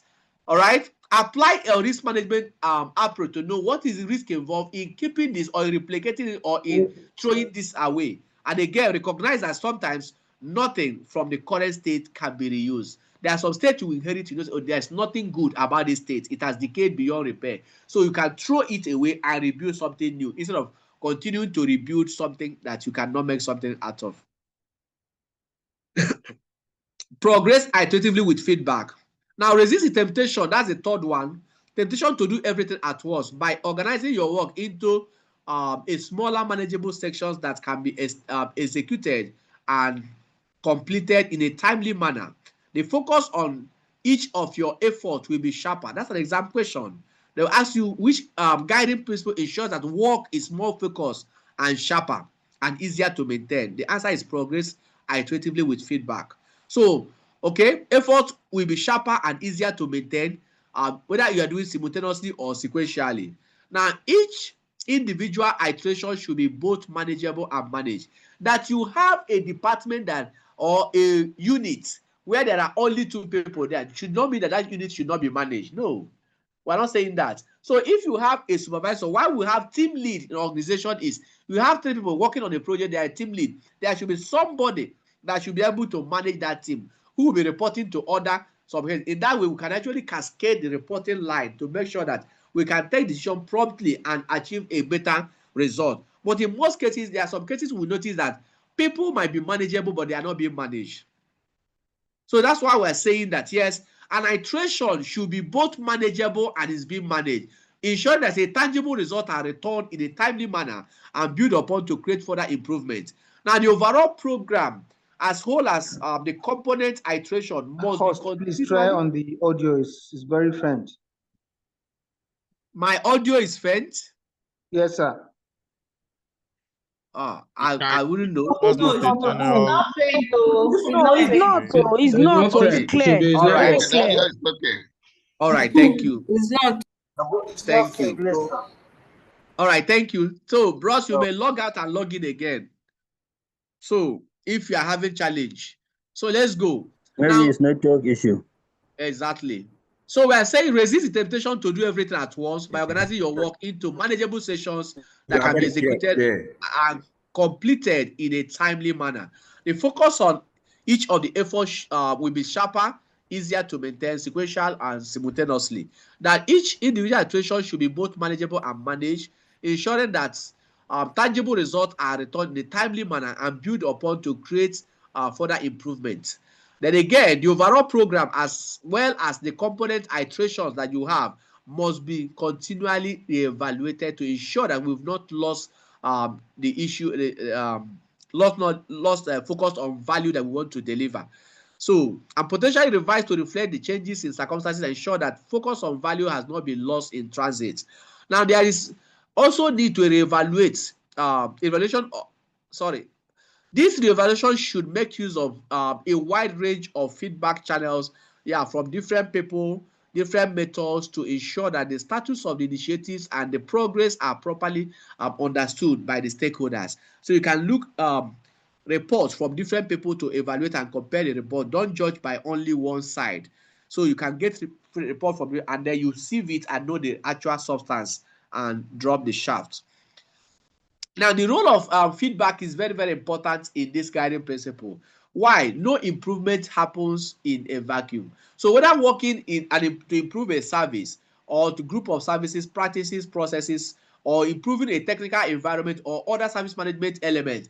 Now, most of your circumstances you are working, you are doing something may even change. New priorities can as well arise in that particular environment. Then the need for iteration may change over the period of the time you have delivered the services. Then you expected to seek to use feedback before, throughout, and after each of the iterations. For instance, when you have deployed something, then your relationship managers can now come in from FirstCentral to engage with the financial institutions or the subscribers and understand how the service is doing, and then bring feedback back to the team at the FirstCentral to tell this is how the customers are feeling about this particular services. Then if there's any improvement, we can now work on it and improve until the time the customer is actually satisfied. When they are satisfied, we not ask ourselves question, how do we keep the momentum going? So a feedback loop is a situation where part of the output of an activity is used for new input. Now, feedback should actively be collected and processed along the value chain to understand the end user and customer perception of value created. Because until the customer is satisfied with value, you have not delivered value. So that's why we said, please, as internal support team, don't always say I have delivered value when the business or other unit, the human resource, anybody you are providing service for is saying, no, I don't have value for what you are doing. Go back to look into it. Why are they not getting value? Is it knowledge gap or whatever? Is it that it's not meeting up their need? Is it that we didn't capture the requirement very well? Is it the analysis that was done on the need was not able to translate requirement into the need into requirement? So you need to go down and dig deep until you understand why they are not making the appropriate use of your services. When people use your service and abandon it halfway, you need to go and investigate why is it that they didn't complete my services. When the usage of a report, that is why FirstCentral can tell you anytime the usage drop, they have to follow up and ask you, why is your usage dropping? Let's be sure. Is it from our side? Yes, the economy might change, your lending culture might change, you might want to monitor some things, but we want to be sure that it is not the force from our system that is making you to drop on your usage or any other concern. So we want to look at those things. So we have to look at the end user's perception of value created. We want to look at the efficiency and effectiveness of the value chain activities, your engagement, your planning, obtain or build, deliver and support, design and attention, how effective each of the components of the service value chain in the value stream they are using to create the value from demand to opportunity to value realization is being function. Now, the effectiveness of service value, your governance system as well as management controls. We want to look at the governance system of the organization, how the governance and the board is actually dealing with how management is behaving in terms of how they relate and how they value the customers that they are providing services for. That's one of the reasons today FirstCentral is doing this by support of the board of the FirstCentral to make sure that they offer you this particular service, to tell you that they are interested in supporting your own business to succeed as well. Now, the interface between the organization and the partners and suppliers of that organization, then the demand and products or services. So each of the products, we want to see which one has the highest demand and which one does not have demand. Why is it that the service or this particular product does not have demand? And if there is need for us to retire such a service and then create another one and update and have a proper mix of products and services in our portfolio and in our catalog that suits the need of our consumers. Iteration and feedback can work together. Now, working in a time-box iterative manner with feedback loops embedded into the process allows for greater flexibility, faster response to customers, and also business needs, ability to discover and respond to failures earlier, and of course an overall improvement in the quality of your services. Now, the appropriate feedback loop between the participants of an activity gives them a better understanding of where their work comes from, where their output goes to, how their actions or inactions and the outputs affect the outcomes. Now, of course, which in turn enables them to make better decisions. So people need to understand how what they are doing or what they are not doing impacts us in achievement of our objectives. Now, how do you apply this principle? To apply this principle successfully, consider these advices. Now, comprehend all, whole, but do something. Comprehend all. Have an understanding of what you want to do, even when you don't have specific about it. So sometimes the greatest enemy of progressing iteratively is the desire to understand and account for everything. Understanding the big picture is important, but it's also another thing that's important to us is making progress. So having understanding of the big picture and not making progress does not support achievement of our improvement journey. So that's why we said have understanding of what you want to do, but let's see you they are making improvements. The ecosystem is constantly changing, so feedback is essential. Change is happening constantly, so it is important to seek and use feedback at all times and at all seven. And the last but not the least here, very, very important among the application is fast does not mean incomplete. Don't say because they say needed fast, that's why we deliver something that's not acceptable. Don't say because it is needed fast, urgently, that's why the testing was not, we didn't do testing before we deploy to production environment. No. So you must make sure that the right thing is done, and make sure the small thing that you want to do it and do it well. Just because iteration is small enough to be done quickly does not mean that it should not include all the elements necessary for success, like your deployment, your development and deployment and testing goes alike in your SDLC, your software development life cycle. So don't say because business is now troubling me, service must go live, and you release something that has not been tested without any risk analysis or risk assessment. Sorry, that's not really good enough. It's not acceptable. So collaborate and promote visibility. Let me see if I can finish this one, then we might likely close. All right. So collaborate and promote visibility. Involve the right people in the correct roles. Effort benefits from better buy-in, more relevance, because better information is available for decision making and increases the likelihood of a long-term success. Of course, inclusion, inclusion is generally a better policy than exclusion. Don't say because somebody challenge you as a boss in the department, you choose not to now listen to the person again. When you're having meeting, you sideline the person. No, that's not that does not allow to build an agile and resilient organization. Disagreement can come in organization. That's correct. Team members can disagree, but you must always find a way to align back for the purpose or the vision of the organization that you are serving. So based on that, include everybody. Don't relegate anybody. Don't go and sideline people in organization. Don't come to a meeting and start meeting and end the meeting as a head of a department without allowing input from the people within your team members to make input. That's the reason sometimes somebody may be having a difficulty falling into a ditch, then the team members will be laughing at the person. Why? Because you do not allow them to air their views when issues arises. So by saying that, it's generally a better policy. Inclusion is generally inclusion. I repeat, inclusion, not conclusion, is generally a better policy than exclusion. Silos can occur through behavior of individuals in an organization or in a team, but silos can also occur through structural causes. So structure can make people to become a silo. Applying the guiding principle of think and work holistically can help an organization to break down barriers between silos of work in organizations. So that's why I say if you have organizations that have silo mentality already, that adopting the principle of ITIL, the guiding principle, can help you to break the silos of work and break the work into all the layers, and different people handle it, and then we create a chain. Recognition of the need of genuine collaboration is important. Where the staff subordinate understand there's need for me to collaborate with my manager, and manager understand there's a need to collaborate with my subordinate, is very, very key in building a successful unit or department.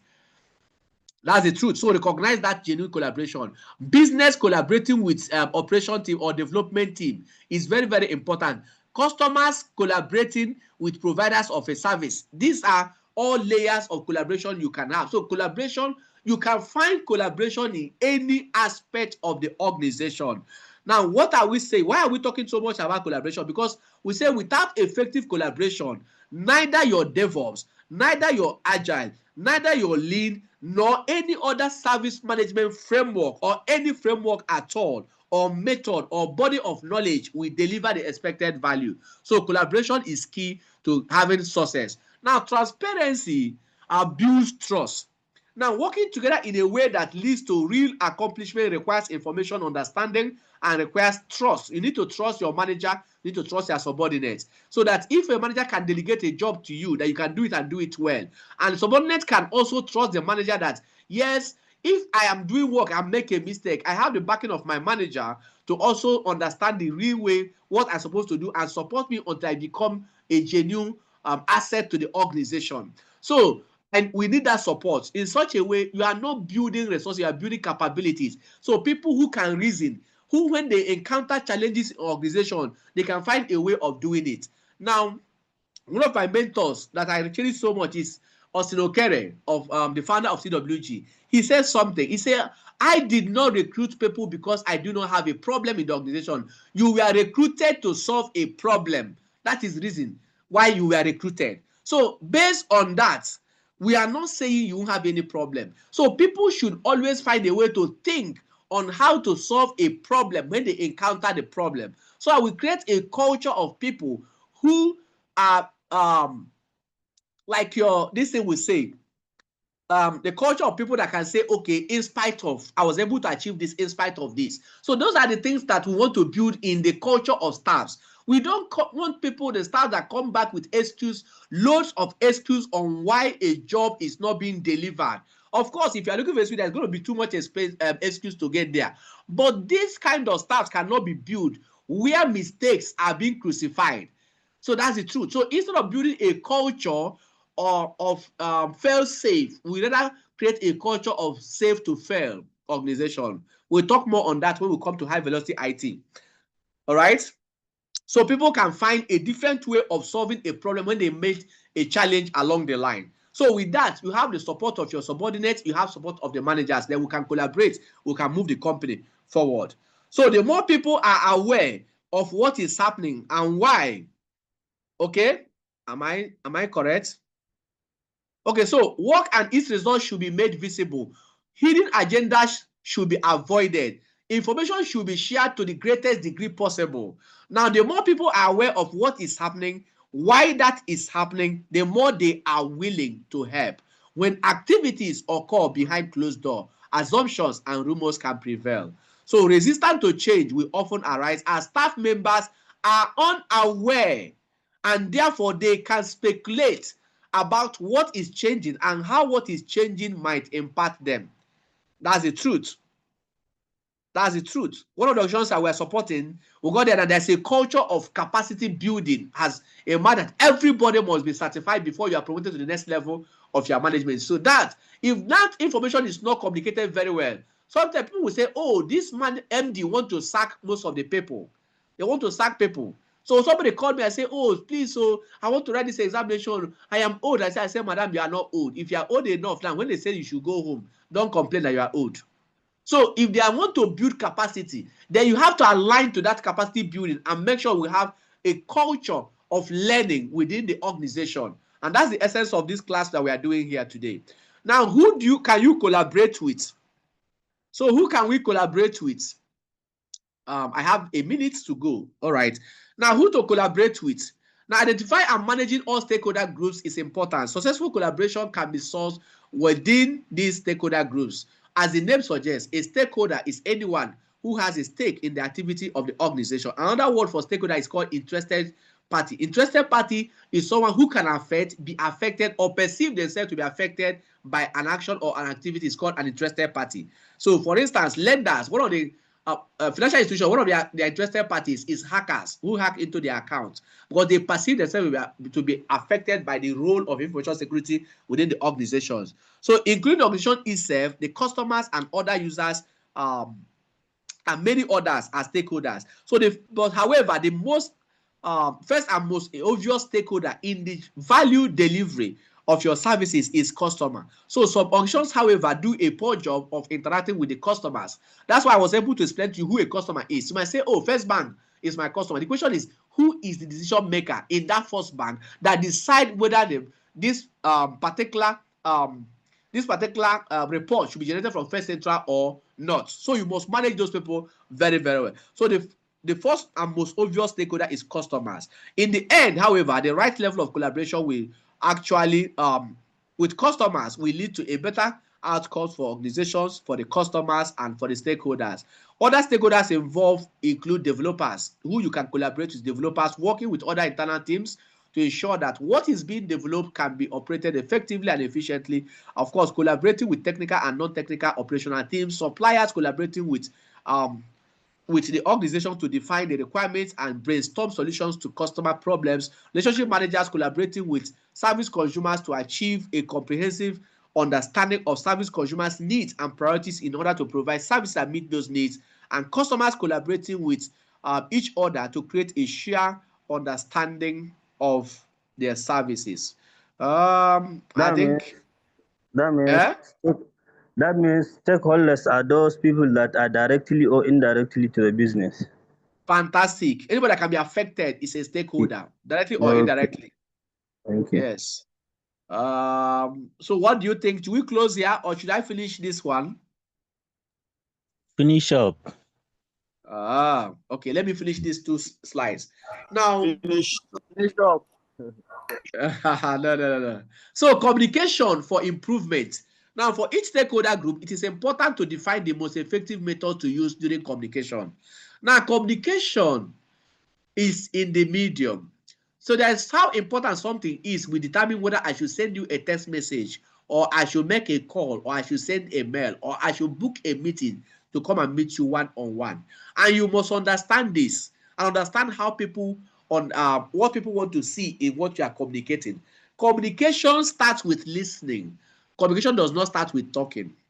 That's an important thing you need to note. When you are dealing with customers, the first thing is your ability to listen is more important than you are talking. So it's better that you understand people than you being understood. So for each stakeholder group, the most effective use of communication is very, very important. So now, for example, the contribution to improvement from customers or public cloud services may be through a survey. It can be through checklist of options for different functionalities.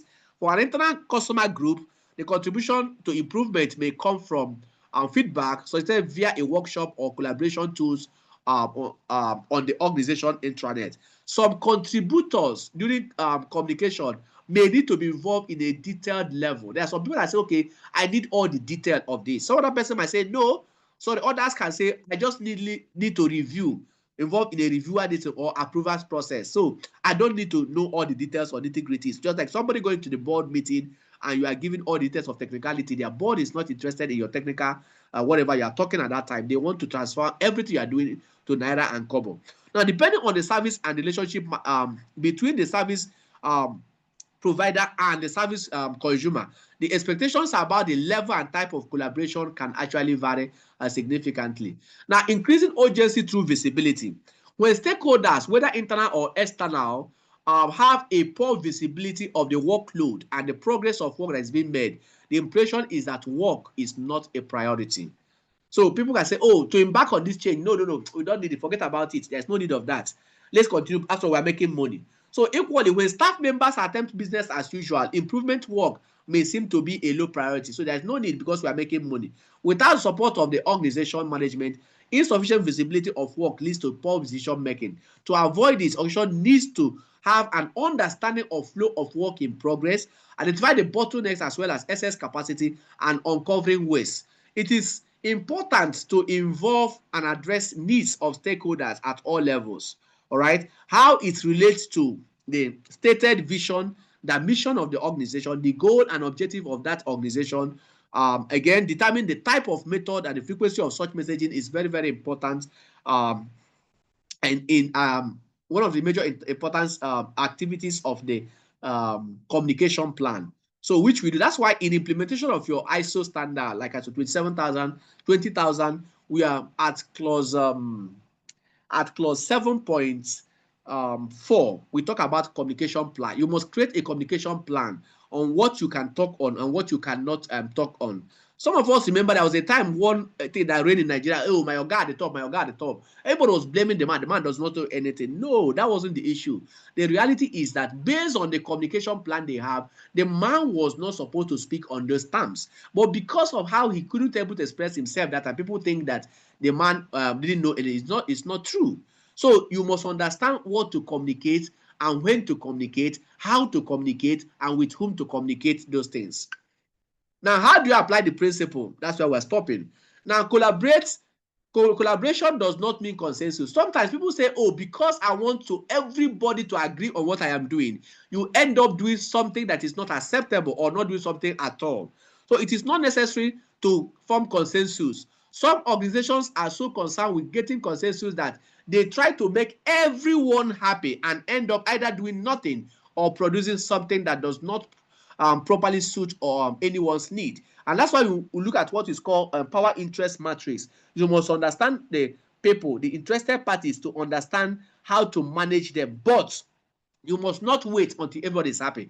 Everybody cannot be happy in an organization when you are embarking on a journey of improvement. Improvement will impact some people negatively, it will impact some people positively. So, but the question is, what is the overall objective? What is the overall mission? What is the overall outcome we want to achieve? Communicate in a way that audience can understand you. Select the right method, and messaging for each audience is critical for success.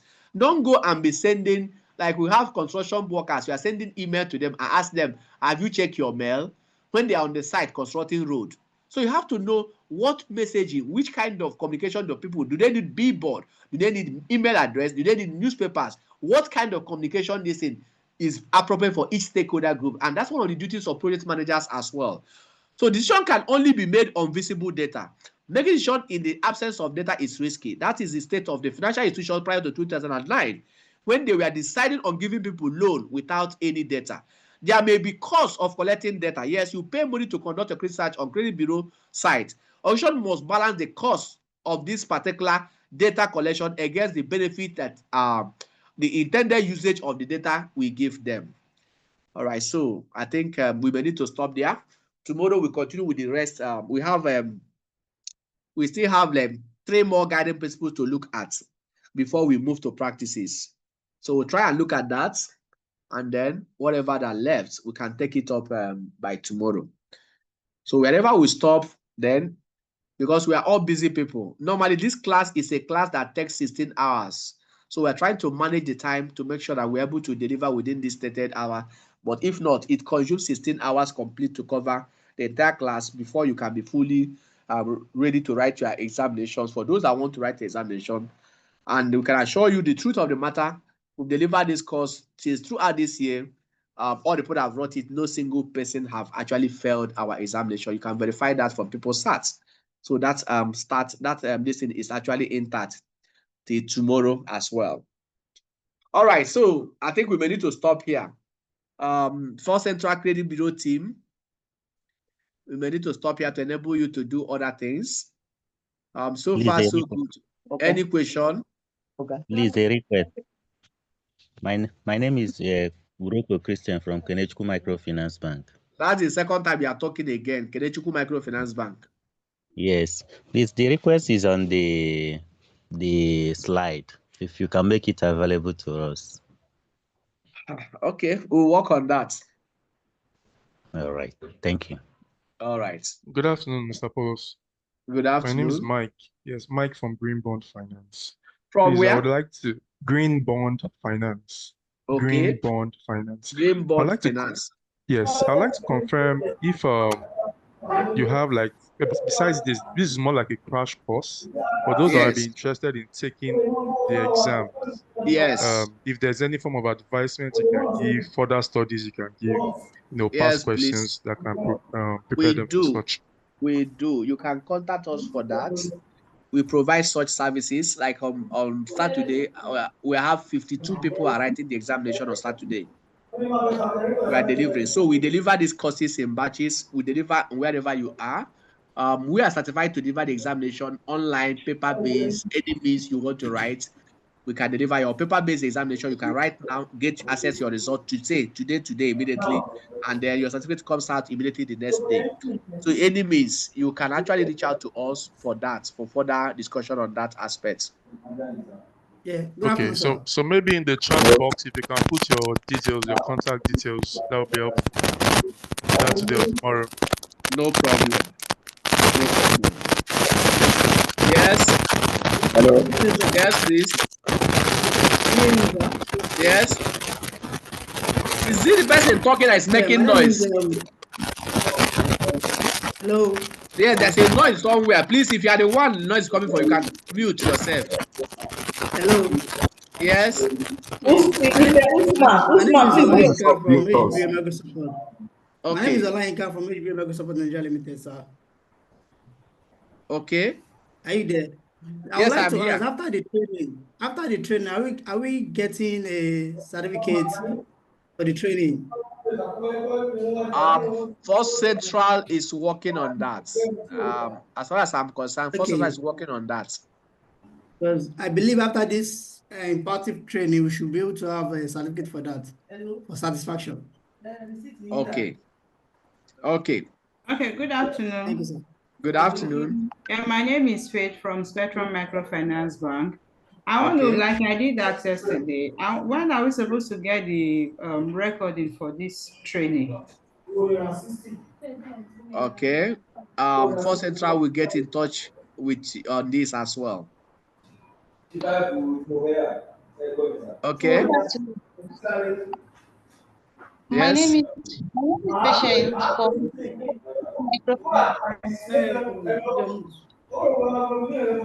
Sorry, if you are not talking, please. The recording will not make sense with this kind of noise. If you are not talking, just mute yourself. Allow somebody to talk. Once another person start talking, then you can mute yourself. Please go ahead. Is there Olayinka also that who was talking? Go ahead. Okay. My name is Patience from Fortress Microfinance Bank. Okay. I actually want to ask concerning the 3 C's of trust. Okay. Incidentally, if I'm in a physical place, it could have been easier. Do I have this? I could have been able to draw that for you to show you. It's just like an intersection. Have you had like when you have an intersection of 3 elements that intersect, at the middle of it you have the T. So what we say is that yes, for you to build trust, you need capacity. It's like if I meet you and tell you I'm going to give you 200,000 naira. You said, okay, 200,000 naira. The question is, do I have it? If you look at the person as the person that is promised you 200,000 naira is struggling to maybe pay school fees of 10,000 of the children, maybe he doesn't have the 200,000. That means he doesn't have the capacity to do what he promised. That's another one. But when the person has the capacity, does the person has the commitment to do that thing? Is he committed to it? If the person is committed to it, does the person have this? Has he been doing it consistently? For instance, the first time he promised you, did he deliver? Yes, he has capacity and he made a promise on that. He delivered. Anytime he promised, he delivers. That means, okay, we can trust that person. So meaning that if I give somebody a job to do, does the person have the capacity to do that job? If the answer is yes, as well, he has the capacity, so okay, that's fine. Is the person committed to doing the job? If the answer is yes, is the person doing this job consistently?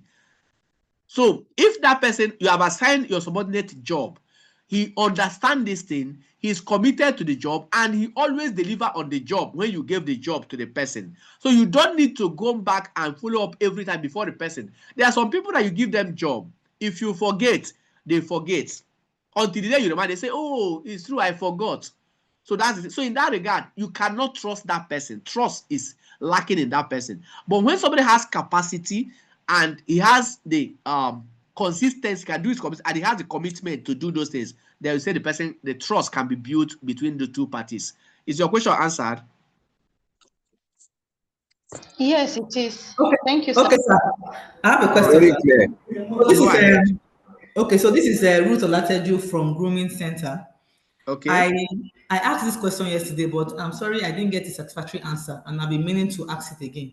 Go ahead. I asked that when data is submitted via the API, that is there human intervention from the credit bureau. What I got was that there's little intervention. I want to know. No, I didn't say that is little. Get what I'm saying? I say when we are building RPA, robotic process automation, we want to automate a system. What we say is we want to reduce the intervention to the barest minimum. Normally, nobody will tell you wholeheartedly there will not be any intervention somewhere if something goes wrong, but we are trying to reduce that to the barest minimum so that there is no intervention. Your services, your data you are loading goes straight from you to the system without any human intervention. But should anything go wrong along the line, of course it's created and built by humans, so we are also there to make sure that people are there to support, to rectify that thing and make sure that it continues to run on automatically without any interference. So that means, Is it clear now? Just to be clear, what you are saying is that when it is pushed via the API, automatically it updates. There's no human intervention. It undergoes. That's my question, sir. There's no human intervention, or there's human intervention only where there are glitches. If no glitch, is there a direct push? Is there a direct update on the credit bureau platform? That's what I want to know. There is a direct update, even from what Madam Mary said yesterday. But the little I know, I do not work there, so I'm a consultant to doing this. There is something called like iRemedy platform, which I listened to yesterday. The iRemedy platform, which is for single update, can update record and it goes live without anybody interfering on it. But it has a maker checker approach where somebody initiates it and somebody approves it. That's one. Then there's now, she mentioned yesterday of a new application they have also developed that allows people to load data directly from their system. They watch it and process through a web process API or something like that. It's loaded and processed and it gives you the report, the output of the loading, what went on well, those that was rejected or any of this information, so you can actually work on those things and reload back again. But that, he said that they're going to take you through on the process of that, maybe during or at the end of this event. So that is available. API, it updates automatically. That's just what I want to know. Yes. Thank you very much, sir. Thank you. Okay. I hope I'm correct. Amina, is Amina here? Is Joseph here? Anybody from FirstCentral? Is anybody here from FirstCentral? Okay. Yes, you are very correct. Yes, you're very correct. Thank you very much, Mr. Apollos. All right. Okay, so any other question from anybody else before we close? Because sir. I have questions, sir. Go ahead. I'm Mariam Lawan from Jigawa Savings and Loans, sir. Okay. My questions is under the ITIL guiding principles. Mm-hmm. You did mention of keep it simple. That is the next one. That is after this think and work holistically. Yes, that's it. We are dealing with those remaining three. Think and work holistically. I've not treated it. I've not treated keep it simple and practical. I've not treated optimize and automate. 3 of them will be done tomorrow. I didn't know you would delay me like this. I would have finished it, but I just wanted to close by 4 o'clock. That's why. So, but tomorrow morning I will finish it. So even if I'm leaving anything behind at the end of tomorrow's class, it should be some practices that we left uncompleted. But anyway, we do. I want to make sure that we cover it effectively in such a way that you can beat your chest and say you can write the examination with this. Okay. Hello. Yes. Good afternoon, sir. Good afternoon. This is Umar Isa from Megatrade Microfinance. Thank you, Umar. Jigawa State. Okay. Thank you so very much for this enlightening facilitation. My question is on the ITIL service value system. Yeah. I just want you please to throw more illumination to the 3 main parts of this ITIL service value system and how are they interrelated in giving out a kind of valuable output. Okay. Now, yes, sir. Okay, let me see. Although our time is fast spent, when we talk about value, the service value system, the value system is an how do I put it? Is an integrated, coordinated system that connect the governance. For instance, the governance of an organization sets the organization's, the management or the governance intent and purpose of that organization in the policy of the organization. So they create the policy.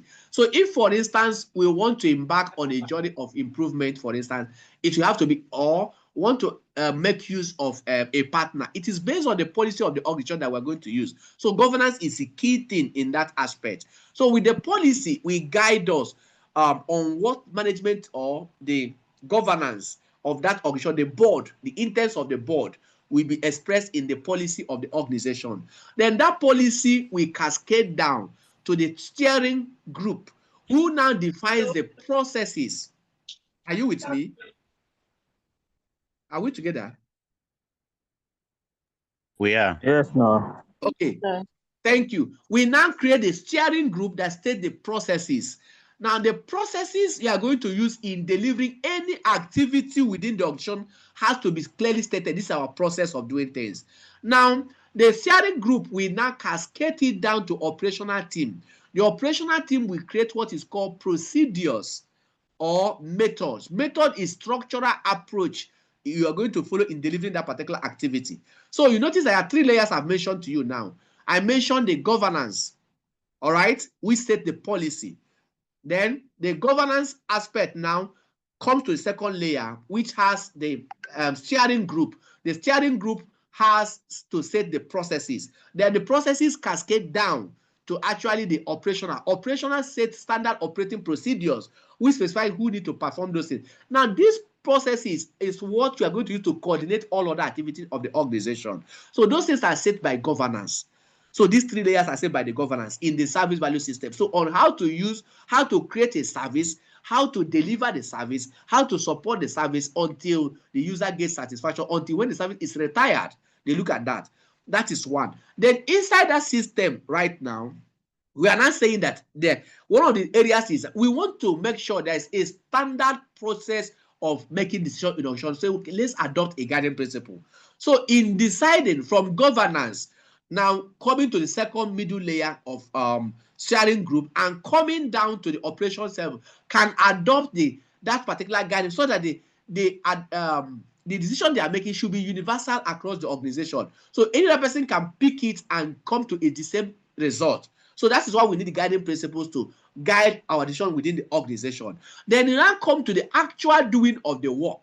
The doing of the work, now we have to break them down. When the work comes, how do we convert this input into output until we get to outcome delivery? That's why we have the service value chain. Service value chain now will come and say, okay, based on the policy of the organization and based on the guiding principle we have adopted as an organization, or the one we have created for ourselves as an organization, this is how we want to involve the activity of engagement. This is how we want to relate with customers. This is how we want to relate with users. This is how we want to relate with subordinates. So we are able to establish the relationship with engagement in that regard. Then engagement, when people call and say, my service is down or I need this particular thing, how to document it. So what they documented in that regard, or the call they received, is an input to engagement activity. Then when they document it, they give out an output which they give to planning, to plan with what they have documented based on what they have discussed with the customer that is requesting that particular service. So planning will now use that information to analyze, to understand what is the need of this consumer that's asking for this particular service. This need, is this something we can meet? So do we have the resources to meet this? What will be the costing? Because they look at it, they will now give it back to design. Design will create it based on what planning has done. So if design is okay with what they have designed, they will contact, obtain, or build to say, do we build it in-house or do we buy it off the shelf? Once that has been established, then they will buy or they build it. Once they buy or they build, they will migrate it to production environment through transition. So once it's at the production environment, then we want to make sure that it's being supported. So we have staffs that is ready and trained to support that and to function very well in production environment. Then we think about how do we improve that service. The whole of this journey is what we refer to as a value stream. From the point you receive the call to the point when the service is delivered and the user says, I'm satisfied with what FirstCentral or what Jigawa or what any company have offered me, I am okay. That is what is called a value stream. Then after that, each of the value stream is supported by what we call practices. The practices is now the structure or resource that you design or set aside to do a certain type of work. In the process of designing that particular job, you may have plan to have incident management there. So that we want to see a policy on incident management coming from governance. Again, they must have a process of incident management coming from steering group. We may have a procedure for incident management coming from operational days. It link up in that place. So we create that structure for incident management. When we come to change management, in case there's something we need to change by virtue of problem and identify any changes that we need to make, then we have what is the process of change management based on the policy of our change management. Then what is the process based on steering group, and what is the procedure of change management based on operational activities. We are able to do that again. So all this will be related until value is delivered again in those activities. Then continual improvement talks about how to improve the entire services, including the engagement, improving the guiding principles. If a guiding principle is not meeting up your demand, you have right to drop it or adopt a better one, or restructure the guiding principle or the way that suits what you are doing as a function. So of course, all of this is interrelated from the point where you receive demand to the point where value is being delivered. I don't know whether you are clear with that. Hello? Are you with me? Am I alone? No, sir. All right. We are hearing you, sir. Thank you. So we are here with you. All right. That is how it works.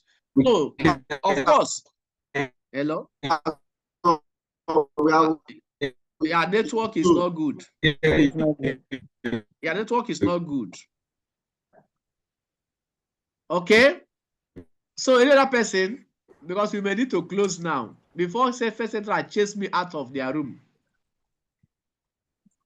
Okay, please, still Christian from Kenechku Microfinance Bank. Again? This question I want to ask is different from what you taught us today, but okay. I'm having challenges on it. Then we had a customer that is giving us a problem. So he borrowed the loan and has not repaid the loan. We forwarded the report to Credit Bureau. Did you forward to FirstCentral? Yes, I did.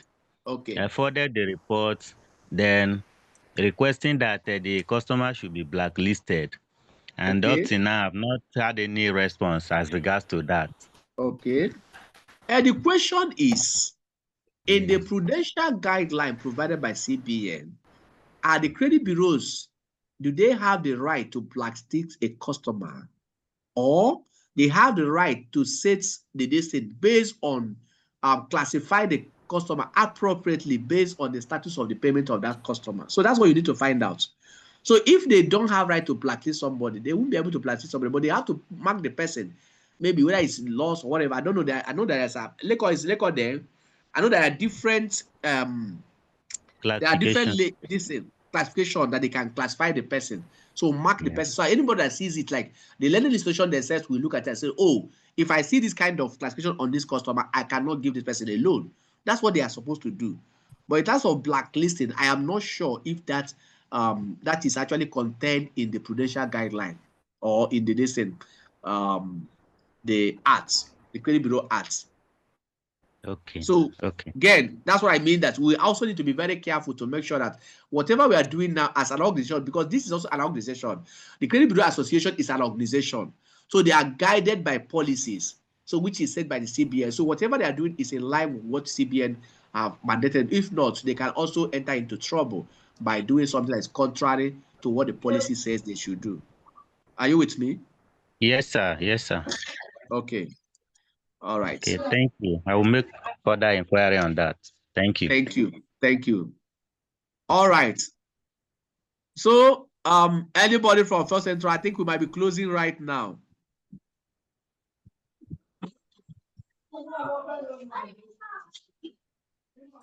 Right. Thank you very much, Mr. Apollos, for your time. It's been very, very direct. I personally learned quite a lot from today's class. I believe. Who is speaking? Sorry, this is Olale Kwabas. So let them know who is talking. All right, sorry. I actually had to join using my colleague's account. Yeah. Okay. So thank you very much, everyone, for joining us. Sorry, we can't take any more questions, but if you have any other question you want to ask, you can send them to info@firstcentralcreditbureau.com or communications@firstcentralcreditbureau.com. We've shared that in the chat earlier.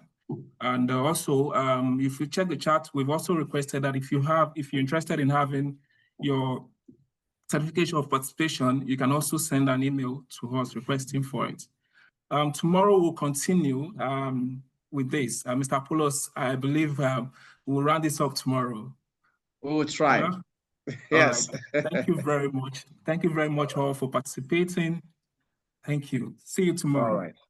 All right. Thanks, everyone. And bye for now. Bye. Yeah. Thank you for your time. All right. Presentation. Thank you. You're welcome.